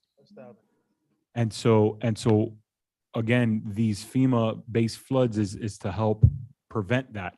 But if you don't redevelop the property in 100 years, you're not going to see that effect, right? And we do have some very old buildings. So, it's a way to try to catch it, but we're still going to have those problems no matter what. Well, that'll be an interesting conversation to have. I will say that 35-foot number was the one thing that a lot of people called me about right away, like, oh my God, that's really, really tall. And then when I went to the Miami Shores meetings and heard that theirs is 30, then it was like, oh, so we're saying 5 feet even higher than the shores.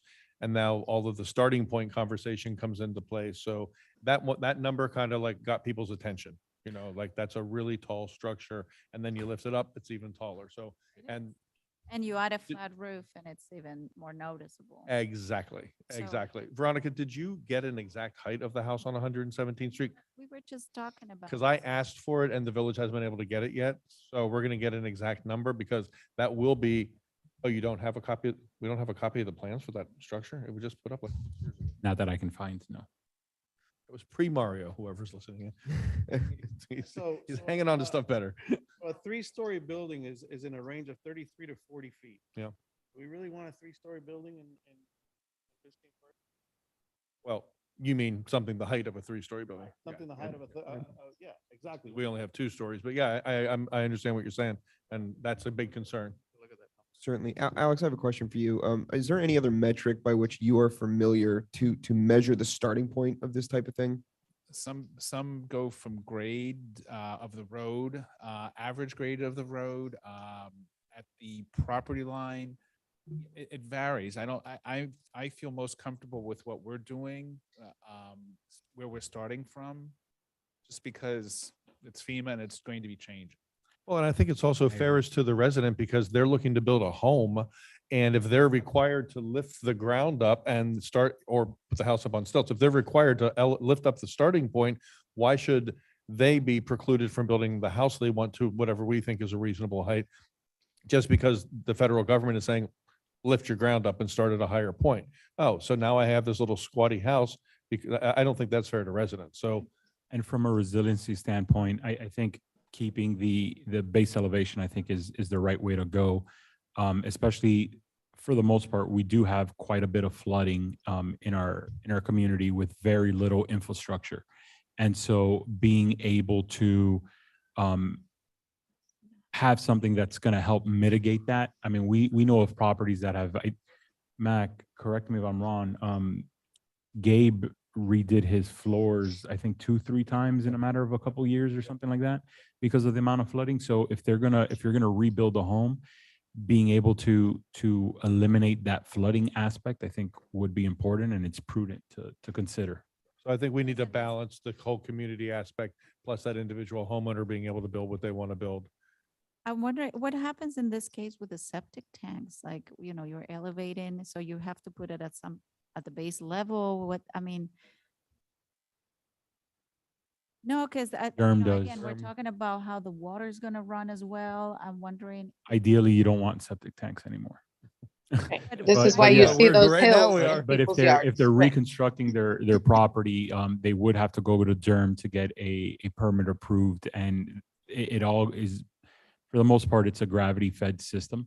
Yeah. So they can't Have to just, be at the it'd height. have to be higher, right? Yeah, okay. And it's not so Everything has to prevalent come up. here in Miami-Dade County, but they're like dome, right? They're. We have a couple of those in the village, I think. The We do. reason I was saying, Alex, because then, I mean, similar to the conversation we're talking about Miami Beach. So the water is going to run to my next door neighbor. So the septic, you know, I elevated my house, the next door neighbor didn't. And I have a septic tank on the side right next to them.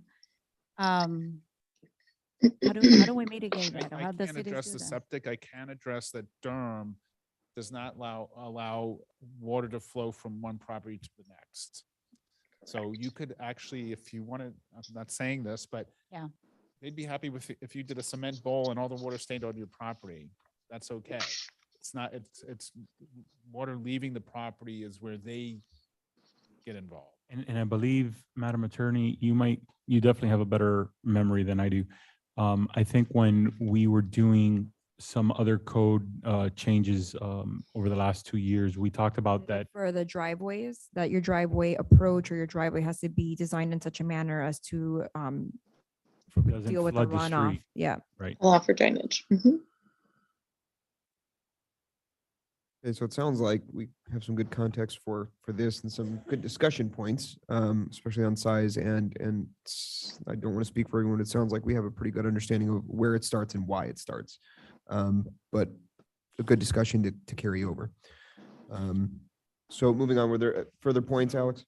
Again, the number of feet, it's a discussion item. I just put it in there. There's no right or wrong. Some have 30, some 35, some I've seen 40 for 2 stories. So, you know, whatever fits the community. So that number can change as you see fit and the community sees fit. The next item in yellow where it said maximum story height, the reason it's still in there and it's question mark is initially we were asked to look at maximum story height. Some places they could have, you know, 15 feet or 18 feet for a story. We discussed that at the planning board, and it was determined that they felt that the recommendation was that was not needed. So that's why it's stricken. It's not in your existing code. We discussed it. They felt that it was not needed, so that's why it's still there. We just changed where it said property line, we front and side street, we clarified your setbacks. They haven't changed. If you're in sector A, it's still 50 feet in the front, or if you're in B, it's 30 feet, or C and D. So the numbers have not changed. What we did add under there is your parking services. So we were talking about driveways. Your code now requires a 2.5-foot side setback from your driveway to a property line. So we thought that was important to have in this chart. It's a kind of a one-stop shop to see the requirements. And also very importantly, and we heard this from the very beginning, and I know it was not in your code, landscape requirements. You don't have them. You were not, I don't think you were reviewing new homes for landscape. I don't think there was anyone on board doing that. So what this does is put the onus on a developer or a property owner, whoever's building, to meet the requirements of Chapter 18A. So at least it's something in there, and that Chapter 18A is countywide. So, but it does lay out everything landscape-wise for you. So you would, instead of creating your own landscape code, you would defer to the county. I just have a question, Madam Attorney, on that point. Can you just clarify for us the applicability or to whom 18A applies, if it applies to brand new construction, 50% renovations, just to get some clarity on who will be required to comply with that section? So I'm not sure historically what has been imposed through the site plan review process when it's gone through the planning board. So even though the county's code generally does apply to the city, because we had not incorporated into our code, I don't believe it was being implemented. So it would, all existing landscaping would be treated as legal non-conforming. And then under subnote number 7, under the table A, where it's highlighted in yellow, if there's alterations of up to 50% or more to the structure, then those properties would need to comply with the new landscape ordinance. Okay, so that's something that we write into our code to kind of. Right. So that way, existing landscaping will be grandfathered, and then anytime there's a property is going to be altered more than 50%, they have to bring their landscaping up to code. Okay, I appreciate that. Thank you. So then I just wanted to go over the notes. Basically, the notes were in the original Chapter 17. We moved them over and then clarified a few things in there. We did add, based on the planning board review, what Valerie just said, number 7, telling a developer or applicant when they have to do the landscape, upgrade the landscaping to meet the code. And also there's a bit of a typo in 3. It should say Sector B, Front Street setback shall be 30 feet. And then it tells you except where. So just to clarify, number 3, Sector B, Front Street setback shall be 30 feet. Right. So we're going to strike through street property line. So it'll read Sector B, front setback. It'll strike through street property line shall be 30 feet except for the north side, and then it'll list all of the exceptions.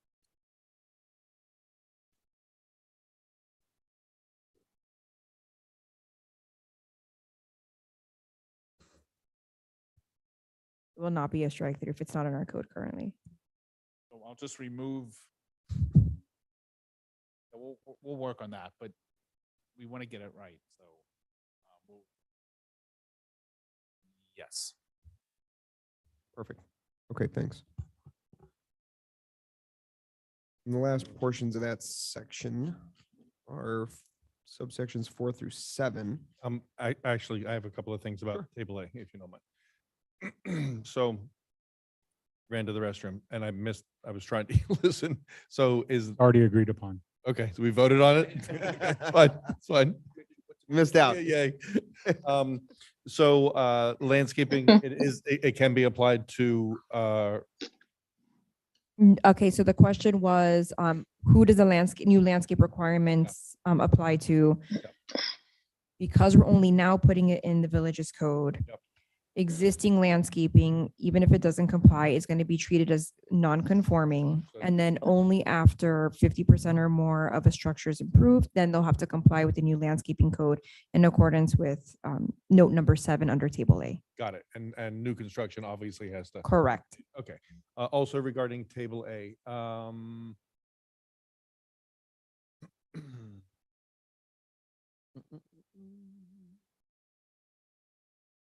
say it again? Yeah, I'm getting there. Hold on. Okay, so balconies. Balconies are not allowed to face interior side frontage. In other words, they can't face the house next door. The idea was if you did have a balcony, you can't have it within, the setback area. If you step the second floor back, then you could have a terrace or something. Then you could do it on the setback. Right. The additional second story setback. Right. But it can't, cannot extend into the setback. That's what I wanted to make sure we were clear on, because if people want to put a balcony up there, we should certainly let them. Yeah, Um, but let me ask you a question on that. On the rear part of the property, your setback is 10 feet. You don't have the pulling back on the second floor. Yeah, that's another big one that I have coming up here. That would become an issue if you put a, if the reason we're doing this is because of privacy, then that would be an issue in the back, just like it would be on the side. Correct? Because on the sides, you're bringing the wall, technically, you're bringing the walls. In the back, you're not bringing them in. Right? It can be a straight line. Correct? Yes. On the back, the way it's written. Yeah. So if you're allowing a balcony in the rear, you're literally putting it just like you would on the side. Would be moved back. Worse, because the rear, typically people are in their backyards. They're not, you know. the side. And during our workshop last December, you brought it up, Miami Beach.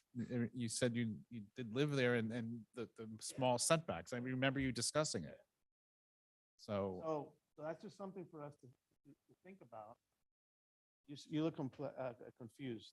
So the sides of the properties, we're bringing them in, right? And now we're saying that. Well, no. He just said that if we're bringing them in, we can allow a balcony. I think It that's. says balcony. terrace, I call it Not- a terrace. Okay, it says shall not be allowed on facades facing an interior side frontage. It doesn't say anything about the rear. Right.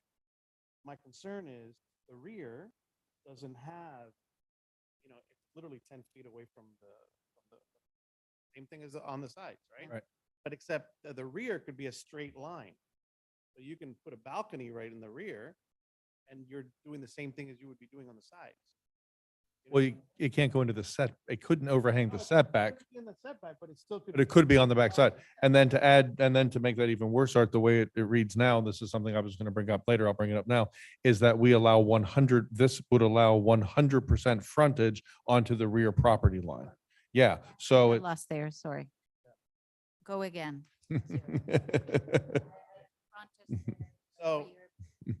So the way they're built, we're talking about 2 stories, right? Okay, so you have your side setbacks, which are 10 feet, right?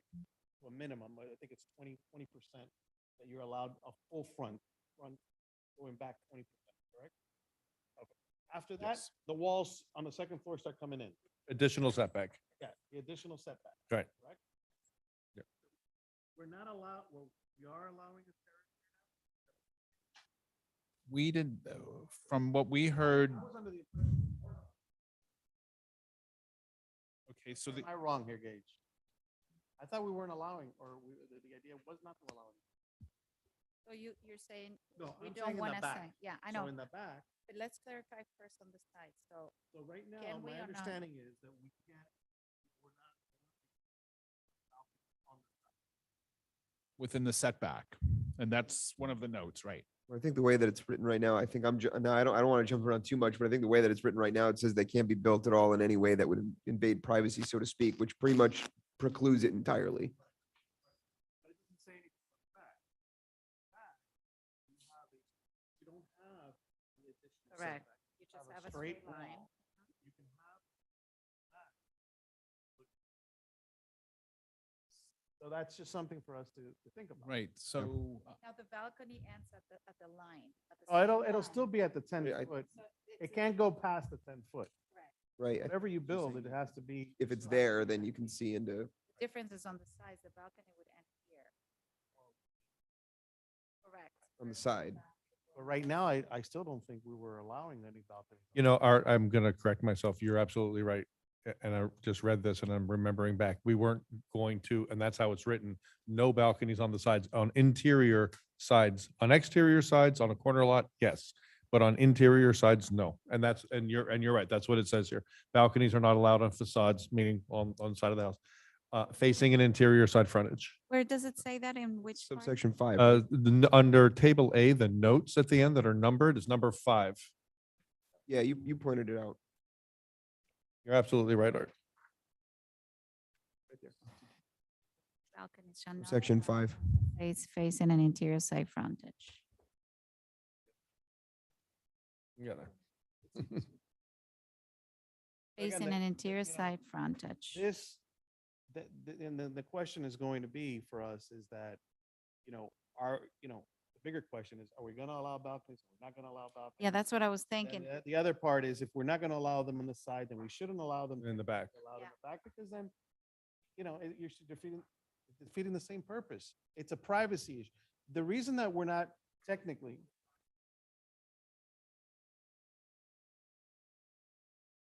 Oh, sorry. Gage, if you're going to speak, we need to, yeah, you have to have the mic. Right, but go up. I like talking with you. right, but if you follow, connect the dots between the two sections of the code, the other section says the back setback is 10 feet, so somebody could, So technically you could, yeah. I'm not saying that they would, but I'm technically. but they could. Yeah. You could put a house all the way to the very back and build a balcony there. So, it's a technicality and I'm not saying anybody's going to build a house all the way there. They're not. But gonna you have a can't write pool code or, assuming no one they're won't. not going to have whatever, but they could, right? So, we still got to figure out if we're going to allow balconies, we're not going to allow balconies. If we are, then are we going to allow it in the back and not allow it in the sides? And then knowing that elsewhere it says you can have 100% frontage on the back property line. So you can have 10 feet and it can be all the way across and the balcony. Yeah. So you can't write code thinking no one will ever do that. Or we won't, we would, it's like, No. I understand that. I understand that. But these are like kind of big considerations. That's why I'm going to guess no one ever imagined someone would build the house the height of the one on 117th, Correct. when they wrote the code and said, let's not put height in. Or the same setbacks we're requiring on the sides. Exactly. Yeah, I think the discussion, Commissioner Gonzalez, is more about the balconies. Do we allow them or not? We'll put that with a question mark, Yeah. on the question mark list. Okay.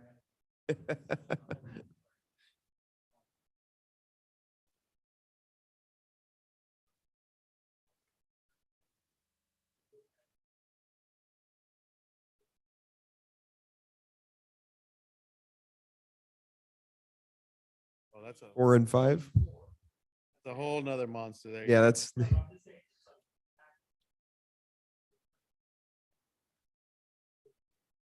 See what you're saying. You're saying move subsection 5 to that section you just referenced, 10.3.3 subsection E4. Yeah. That makes sense. It's duplicating. Is there any reason that it's strike it specifically from in table A? So would the wording be balcony shall not be allowed on facades facing an interior or rear, interior side or rear frontage? I think they're questioning why it's here at all as a note to. Right, we're saying, why is it in table A? Shouldn't it be in 10.3.3 subsection E4? Which I think makes sense. It's the subject matter. So, So strike it from table A. right. So number 5, the notes, your recommendation is to Take it out. Move it over to that section. So we'll have this conversation again. Yeah, we'll come back to it. So Art, just press repeat on everything you just said. You're gonna have to do it again. Okay, can I jump back in where I was? Because I had other things about table A. Go for it. Okay, so also regarding table A. Thank you, Gage. I'm sorry? Saying thanks to Oh. Gage, sorry. Oh geez, I just lost my page. Hold on. What is going on with my, there we go. Okay, table A. We did that. Okay, table A, note 7. So everyone jump to note 7 at the end of table A where the notes are. And you're gonna see there was an original note 7 that was taken out and there was and then another note 7 was added. They're completely unrelated. There was a 7 that was taken out and the new item is now 7. So let's talk about the new one first. It's probably quicker. Alterations exceeding 50% of the reasonable, that's the keyword, value of the existing structure or new development shall require compliance with the landscaping ordinance, the county landscaping ordinance. So I talked to Valerie about this and I'll just let her jump in. Sure. So both in this section, number 7, and also later when we talk about non-conforming structures and the 50% rule, I'm going to use the definition that's either using the Florida Building Code or the FEMA code, something that's more finite, like market value, and decide and define how that is derived so that there's no ambiguity.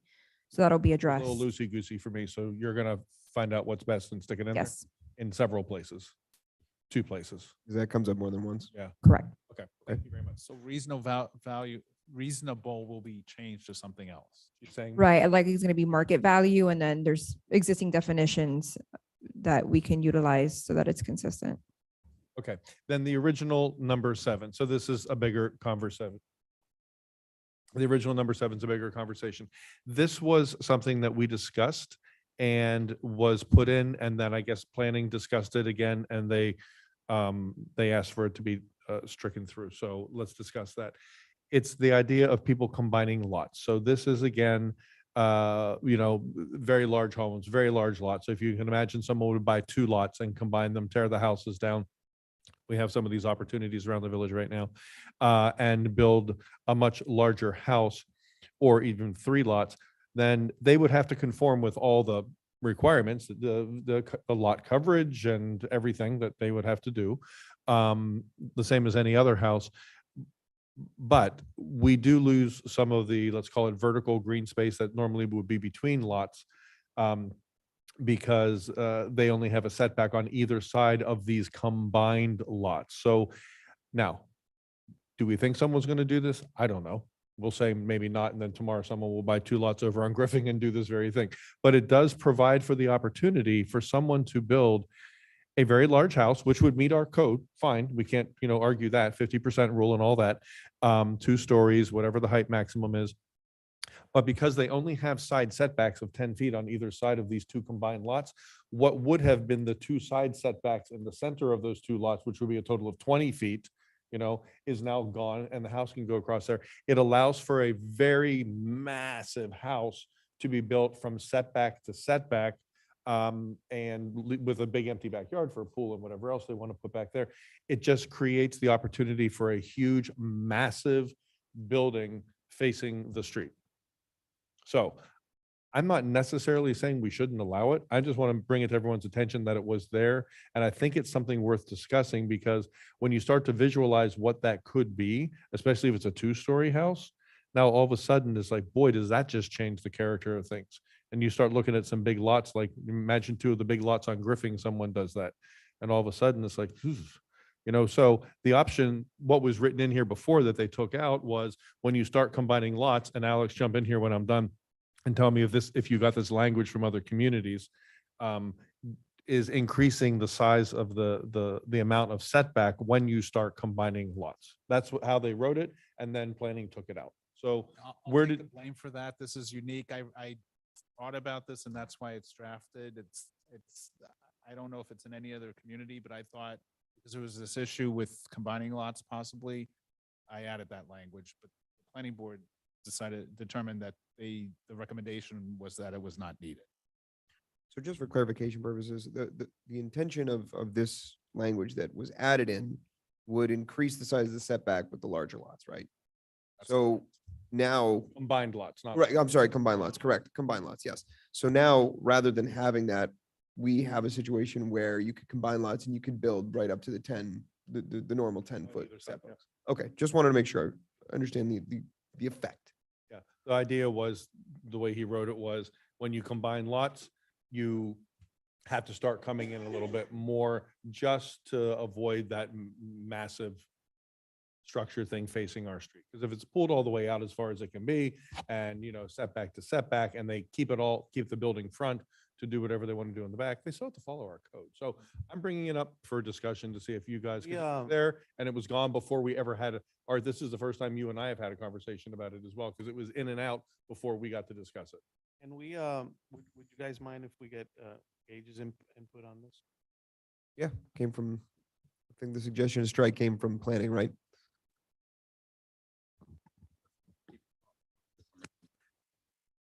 So we just felt that this was a solution in search of a problem. There's not really.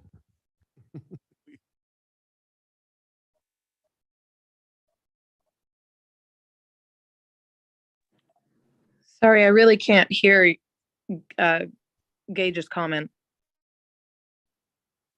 Turning off. Can you hear me? There you go. That's it. Okay, I'm There you go. keep doing this. Oh, Lord.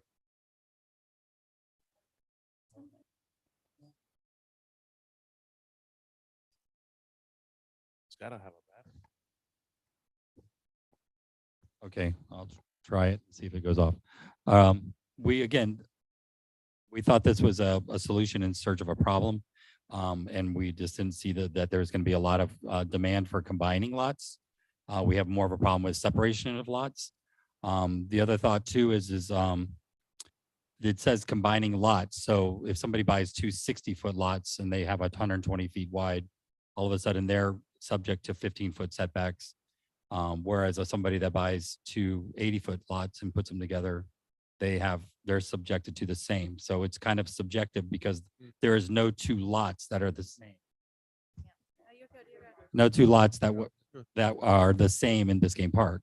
So it could be somebody benefiting from this that is buying two larger lots and somebody that is being penalized by this that's buying two smaller lots. So so the definition of just combining lots could be very subjective. Plus also, again, not really an issue. So that's why we struck it. Anybody want to have discussion about that? No, I think the Good. feedback and the intent was helpful. Okay. Jumping ahead here. It was the last point on table A, right? On the notes on table A, should I say? I had something else here for table A. Where is it? Oh. Yeah, no. Okay. So, okay.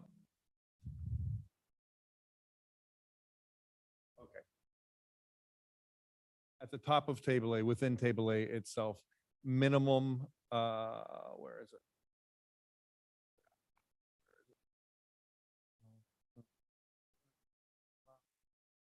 Okay, it's the third or fourth item down, minimum dwelling size. So this puts a minimum size to a house that you can build in Biscayne Park, depending on what sector you're building in. It seems kind of odd to me that we would tell someone you can't build a house that's small. And I've asked several people why that would be in code. I mean, if someone wants to build a small house, why would we want to tell them, no, you have to build a house that's bigger than you want or need? And there's, and the only thing that comes up is, you know, is the revenue, and should we be making decisions on what people can build based on the revenue that we're going to make from their house, even though that is how we make most of our money.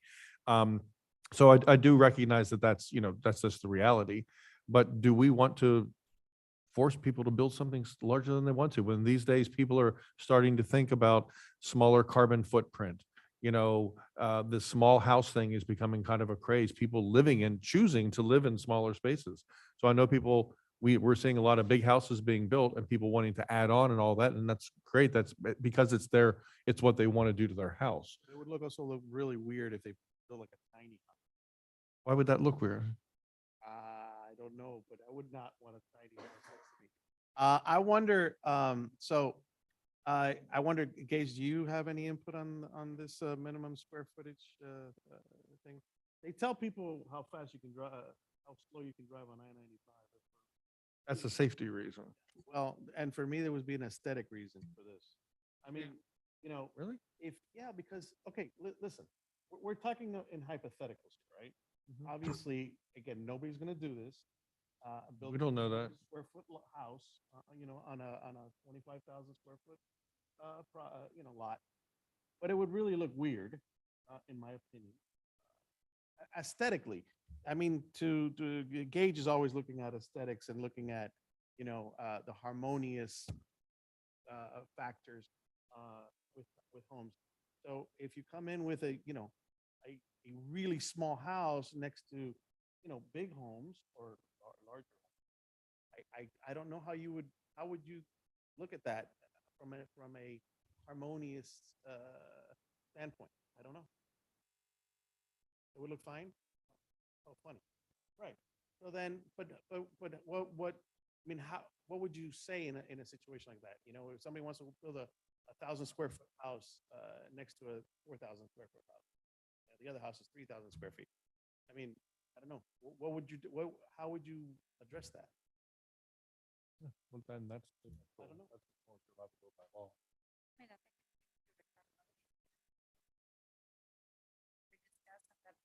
The large houses, right, are extra large. I think we need to have a balance at the end. That's that's what we're trying to get here. Well, Gage makes decisions all the time on the harmonious Yeah. factor of a neighborhood and whatnot. So I don't know how that would be. Hello. Okay. Don't I touch just, it. I don't see an issue with this, so I don't see why it would be removed. Personally, I think it should be, you know, a house, if it is going to be built, it should be of a certain size to fit in with our neighborhood. And I would be curious to know if other communities, Alex, has minimum housing sizes. Yes, they in their do. code. It's Yes, not they an do. unusual thing. Right. These No, are it's not unusual. They're not standard. It's not like everyone has a 1,900 square foot minimum. They vary by municipality. We got big lots. But we have houses that are 28, lots that are 28,000 square feet that, we would at least want them to have some sizable house on it, Yeah, and well, I just in- brought in it up reality, 'cause we it's- could possibly have combined lots that are, with a 500 square foot house on it in the middle of it, so. Okay, I just brought it up because it's on there and I've read every word of this thing, but I think it's worth discussing because I really find it odd that we would tell people they have to build. So it's like when we had the driveway conversation, Art, Yeah, and we tell people how many parking. and we told them they had to build more, they had to put in more parking than they need, which is the same conversation. It was very odd. Like you have to put in enough room for this many cars and you only have one car. So Just out of curiosity, where It was in the code. I mean, I don't know if this was put in the 60s, 50s, 80s. we I don't have any way of knowing, I don't think. Then there was one other thing on here. Is that it? that number, just very quickly, those numbers, those minimum dwelling size numbers, do we know, do we have a source for those numbers? We just That's what I'm kind of saying. came up with a number? They were put in. I mean, They probably use an average of what was around at the time, I'm assuming. I don't know, I'm guessing. I'm just curious. I didn't, That would be the only way that I would think that makes sense. Then what did we decide? 1033 B as in boy 5 is, that's where it was part of the conversation, Art, you were having about balconies on the rear. This is where it says we allow Where'd you go, 10-3? which one? 1033, 10.3.3 B as in boy 5. Did I jump to a page? Oh, you jumped, baby. jumped. I'm sorry. I'm sorry. I'm sorry. Come back. I'm sorry. Come back. Retract it. back. I'm sorry. I'm sorry. Yeah, that's it for table A. Okay. I think so. I did have one question on table A, sorry. With regard to maximum dwelling units per single lot. But we have this section that says, detached 1-family and 2-family homes. So we already have in existence more than one dwelling unit on the lot. So would those automatically all just be considered non-conforming? Say it again? It's allowed in your sector C currently, duplexes. Right, I guess, Commissioner Oliveira, correct me if I'm wrong, what you're trying to differentiate is whether a property can have more than one building on it for multifamily, or is a duplex considered one dwelling unit, even though it's a 2-family home? Right. I mean, technically, according to property records, it's 2 dwelling units, isn't it? It has a 2 addresses, etc.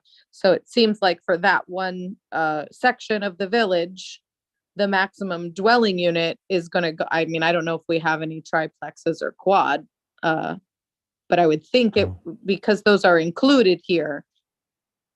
In other words, we're not outlawing duplexes with this ordinance, right? I mean, I don't. Right, It's so just the it's just seventh a line, question that I have. yeah, No. where it says sector C, and it says dwelling type allowed detached 1-family, 2-family. But then about 3 lines down where it says maximum dwelling units per single lot, we have it as 1. Should that be 2? I believe it should, that's what it reads, how it reads to me. But maybe I'm wrong.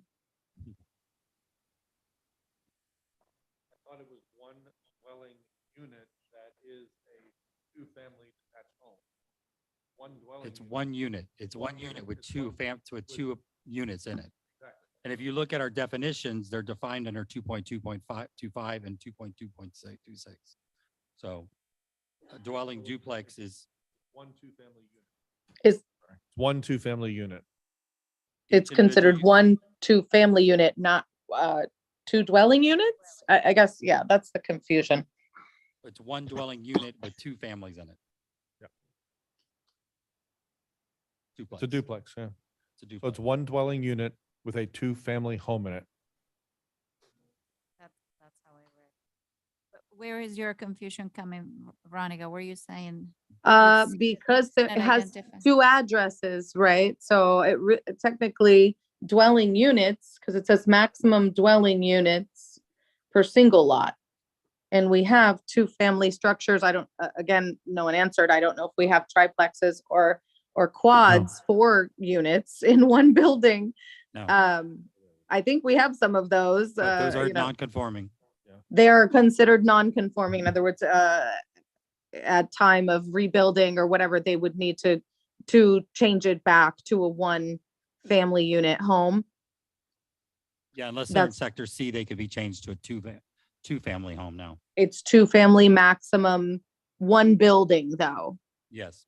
That's our restriction, right? One building, they're not 2 separate buildings. Okay, so to me, that dwelling unit per single lot, like, it's really building, maximum dwelling or building is 1. The units are 2 in a 2-family, certainly, because there's 2 addresses. But again, if you reference back to 2.2.26, it actually clarifies that. Addresses that it as addresses far as the no, definition. Under definitions of what a dwelling duplex is.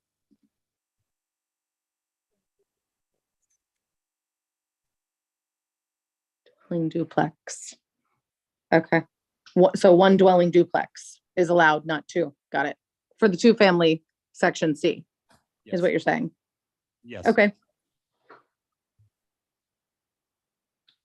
Some mental gymnastics there, working through. So I think that's it for table A. So the next section we would be looking at would be 10.3 architectural design, I think. And just for point of procedure right now, since we're approaching 10 o'clock, I'd like to try and save the last 15 minutes to talk about scheduling our proposed workshop, if that's all right with everyone. Yeah, the next section I think has quite a bit of discussion to it. Unless you want to jump to 10.4.6, the roof thing, that's really easy. That's a quick one.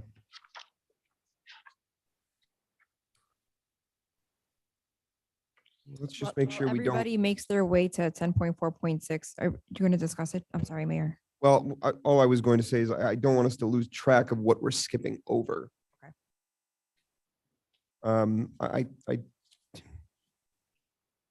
I mean, I do feel kind of like we're at a natural breaking point. And I do want us to have a meaningful discussion about when would be good to pick this up with the residents. So I really don't want to, personally, I don't really want to jump around because I don't want to like just start picking out things, especially I think in the green when I think a lot of the green, at least, I mean, from my perspective, a lot of the green was not terribly obtuse. Yeah, and the next section is really, for me, is the meat of the. It's the big. Yeah, the big one. Require a lot of diagrams and a lot of stuff. Well, look, at this point, we have done a lot of what we intended to come here and do when we're not considering it a first reading, but we got through a chunk of it. So if we want to talk about what's going to happen next, I suppose we should do this again and get through the rest of it, because it kind of doesn't make sense to start talking about scheduling workshops and readings and things if we haven't finished this job. I think you're right. I think that's probably. I think we should probably just first decide on a special meeting just to finish going through this thing. What I would, sorry to interrupt, what I would recommend is allow staff to find some dates that are available, and then we'll see if the commission is open to those times, because Alex will have to go back and double check to see what's available as well as what's out of project scope. Right. And there could be other resource issues. Exactly. Sure. Well, and remind me, when's the January regular commission meeting? January 10th. Yes. Okay. Okay, And this would not be at a regular meeting. This would have to be. correct. Have a busy. I think so. That's the intent that I Considering the understand. large discussion item coming up next, so I think that makes sense. Intent is going to be a full agenda. Okay, I think that makes sense. So we leave on the normal general meeting on the 10th, the regular agenda that we have. And we have our village staff work with Alex to find out what is in scope and what's left. And then kick around a couple of dates on which we would all be available to get back together and get through the rest of this. Excuse me, Mr. Mayor. Sure. I need to also call a special meeting for a variance. So. Could we do the it Same day? Yeah, That would be my same day. I think that's a great idea. January 10th? Is our regular commission meeting at 6? Or is the commission open to meeting at 5 or 5:30 for the variance, since it's only one item? Do you have enough time to advertise the variance in advance of the January 10th? 10 days, I would have to send it off. Get your mailings out and stuff? No, probably not, because there's a time frame that I have to advertise and notice all the residents within the 500-mile range. Well, then we'll put it on the special meeting. I think Okay. we can tack it onto that. We can tackle it then. Well, again, it might not happen in January. Okay. We'd have to, again, double check with Alex. And so, Weekend, that week, definitely not. The 9th, 10th, 11th. I have 3 night meetings. In a Oh, no, row. that's not the special one that we're talking about setting. That's our general meeting. That's our normal, regular meeting. So that's not one that we would ask you to help us with. So I think that probably makes the most sense. We'll leave our regular 10th on. We'll get a couple of dates for the special meeting where we'll continue with this and we'll try and put the variance on if we can. And do both of those items on that meeting. Okay. I just wanted to ask, for that meeting, we're going to be focusing on 10.3.3. Yes. So homework is see what you like and what you don't like, and then we're gonna, workshop. I mean, then I'll have a better idea what so mind is That's okay. my most notes on that page. Perfect. Send it on, I mean, I just want to be more prepared so I could address specific questions, comments in that section. Sure. It'll be a lot easier. Sure. to that, is the intent of the commission to have another special meeting or workshop with Alex, then have a workshop with the community, and then come back, have another workshop, and then bring it to first reading? I don't know that the intent is to have 2 workshops. I think the intent was to have another one of these special meetings to go through the rest of this, have a workshop following that, and then get it to a first vote from there, or first reading, I'm sorry. Okay. If that's correct. I mean, look, if that's not what everybody thinks, then jump in, please. But I think that that's probably, Workshops before it comes back for first reading. and this being, I guess, another form of workshop amongst all of us. Well, this would be a workshop because we're not voting on it. Right, so it yes, would just okay, be a okay, workshop. I yes. don't think it matters what you call it, just understanding if it's called a workshop, you can't vote on it. Right. Well, I don't think there's any intent to vote on it, so I think we can call it that without anything, any negative. Okay, so there's a motion to defer still on the table. There was a second. You guys can take a vote on that, understanding that it would come back to you on a date certain once you guys have an opportunity to hear it together as a commission and also in a public workshop setting. Great, so motion to defer was with Commissioner Amsler. The second was from Commissioner Oliveira. So having a second, all in favor? Well, I'll say yes, that, but there was a motion to approve. Do I need to rescind that motion? Defer automatically takes precedent? Okay. Yeah. Okay, so on that motion and second, all in favor? Aye. Aye. Any opposed? Okay, great. Just want to say thank you to everybody up here being patient and helping us. I really appreciate it, especially to our sitting commissioners, Gonzalez and Kennedy. You guys have a lot of experience with this already, and Alex and Gage. I know the 3 of us, at least I appreciate it. I'm sure the other new commissioners do as well.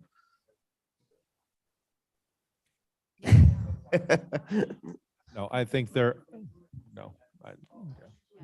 Motion, Second. second, all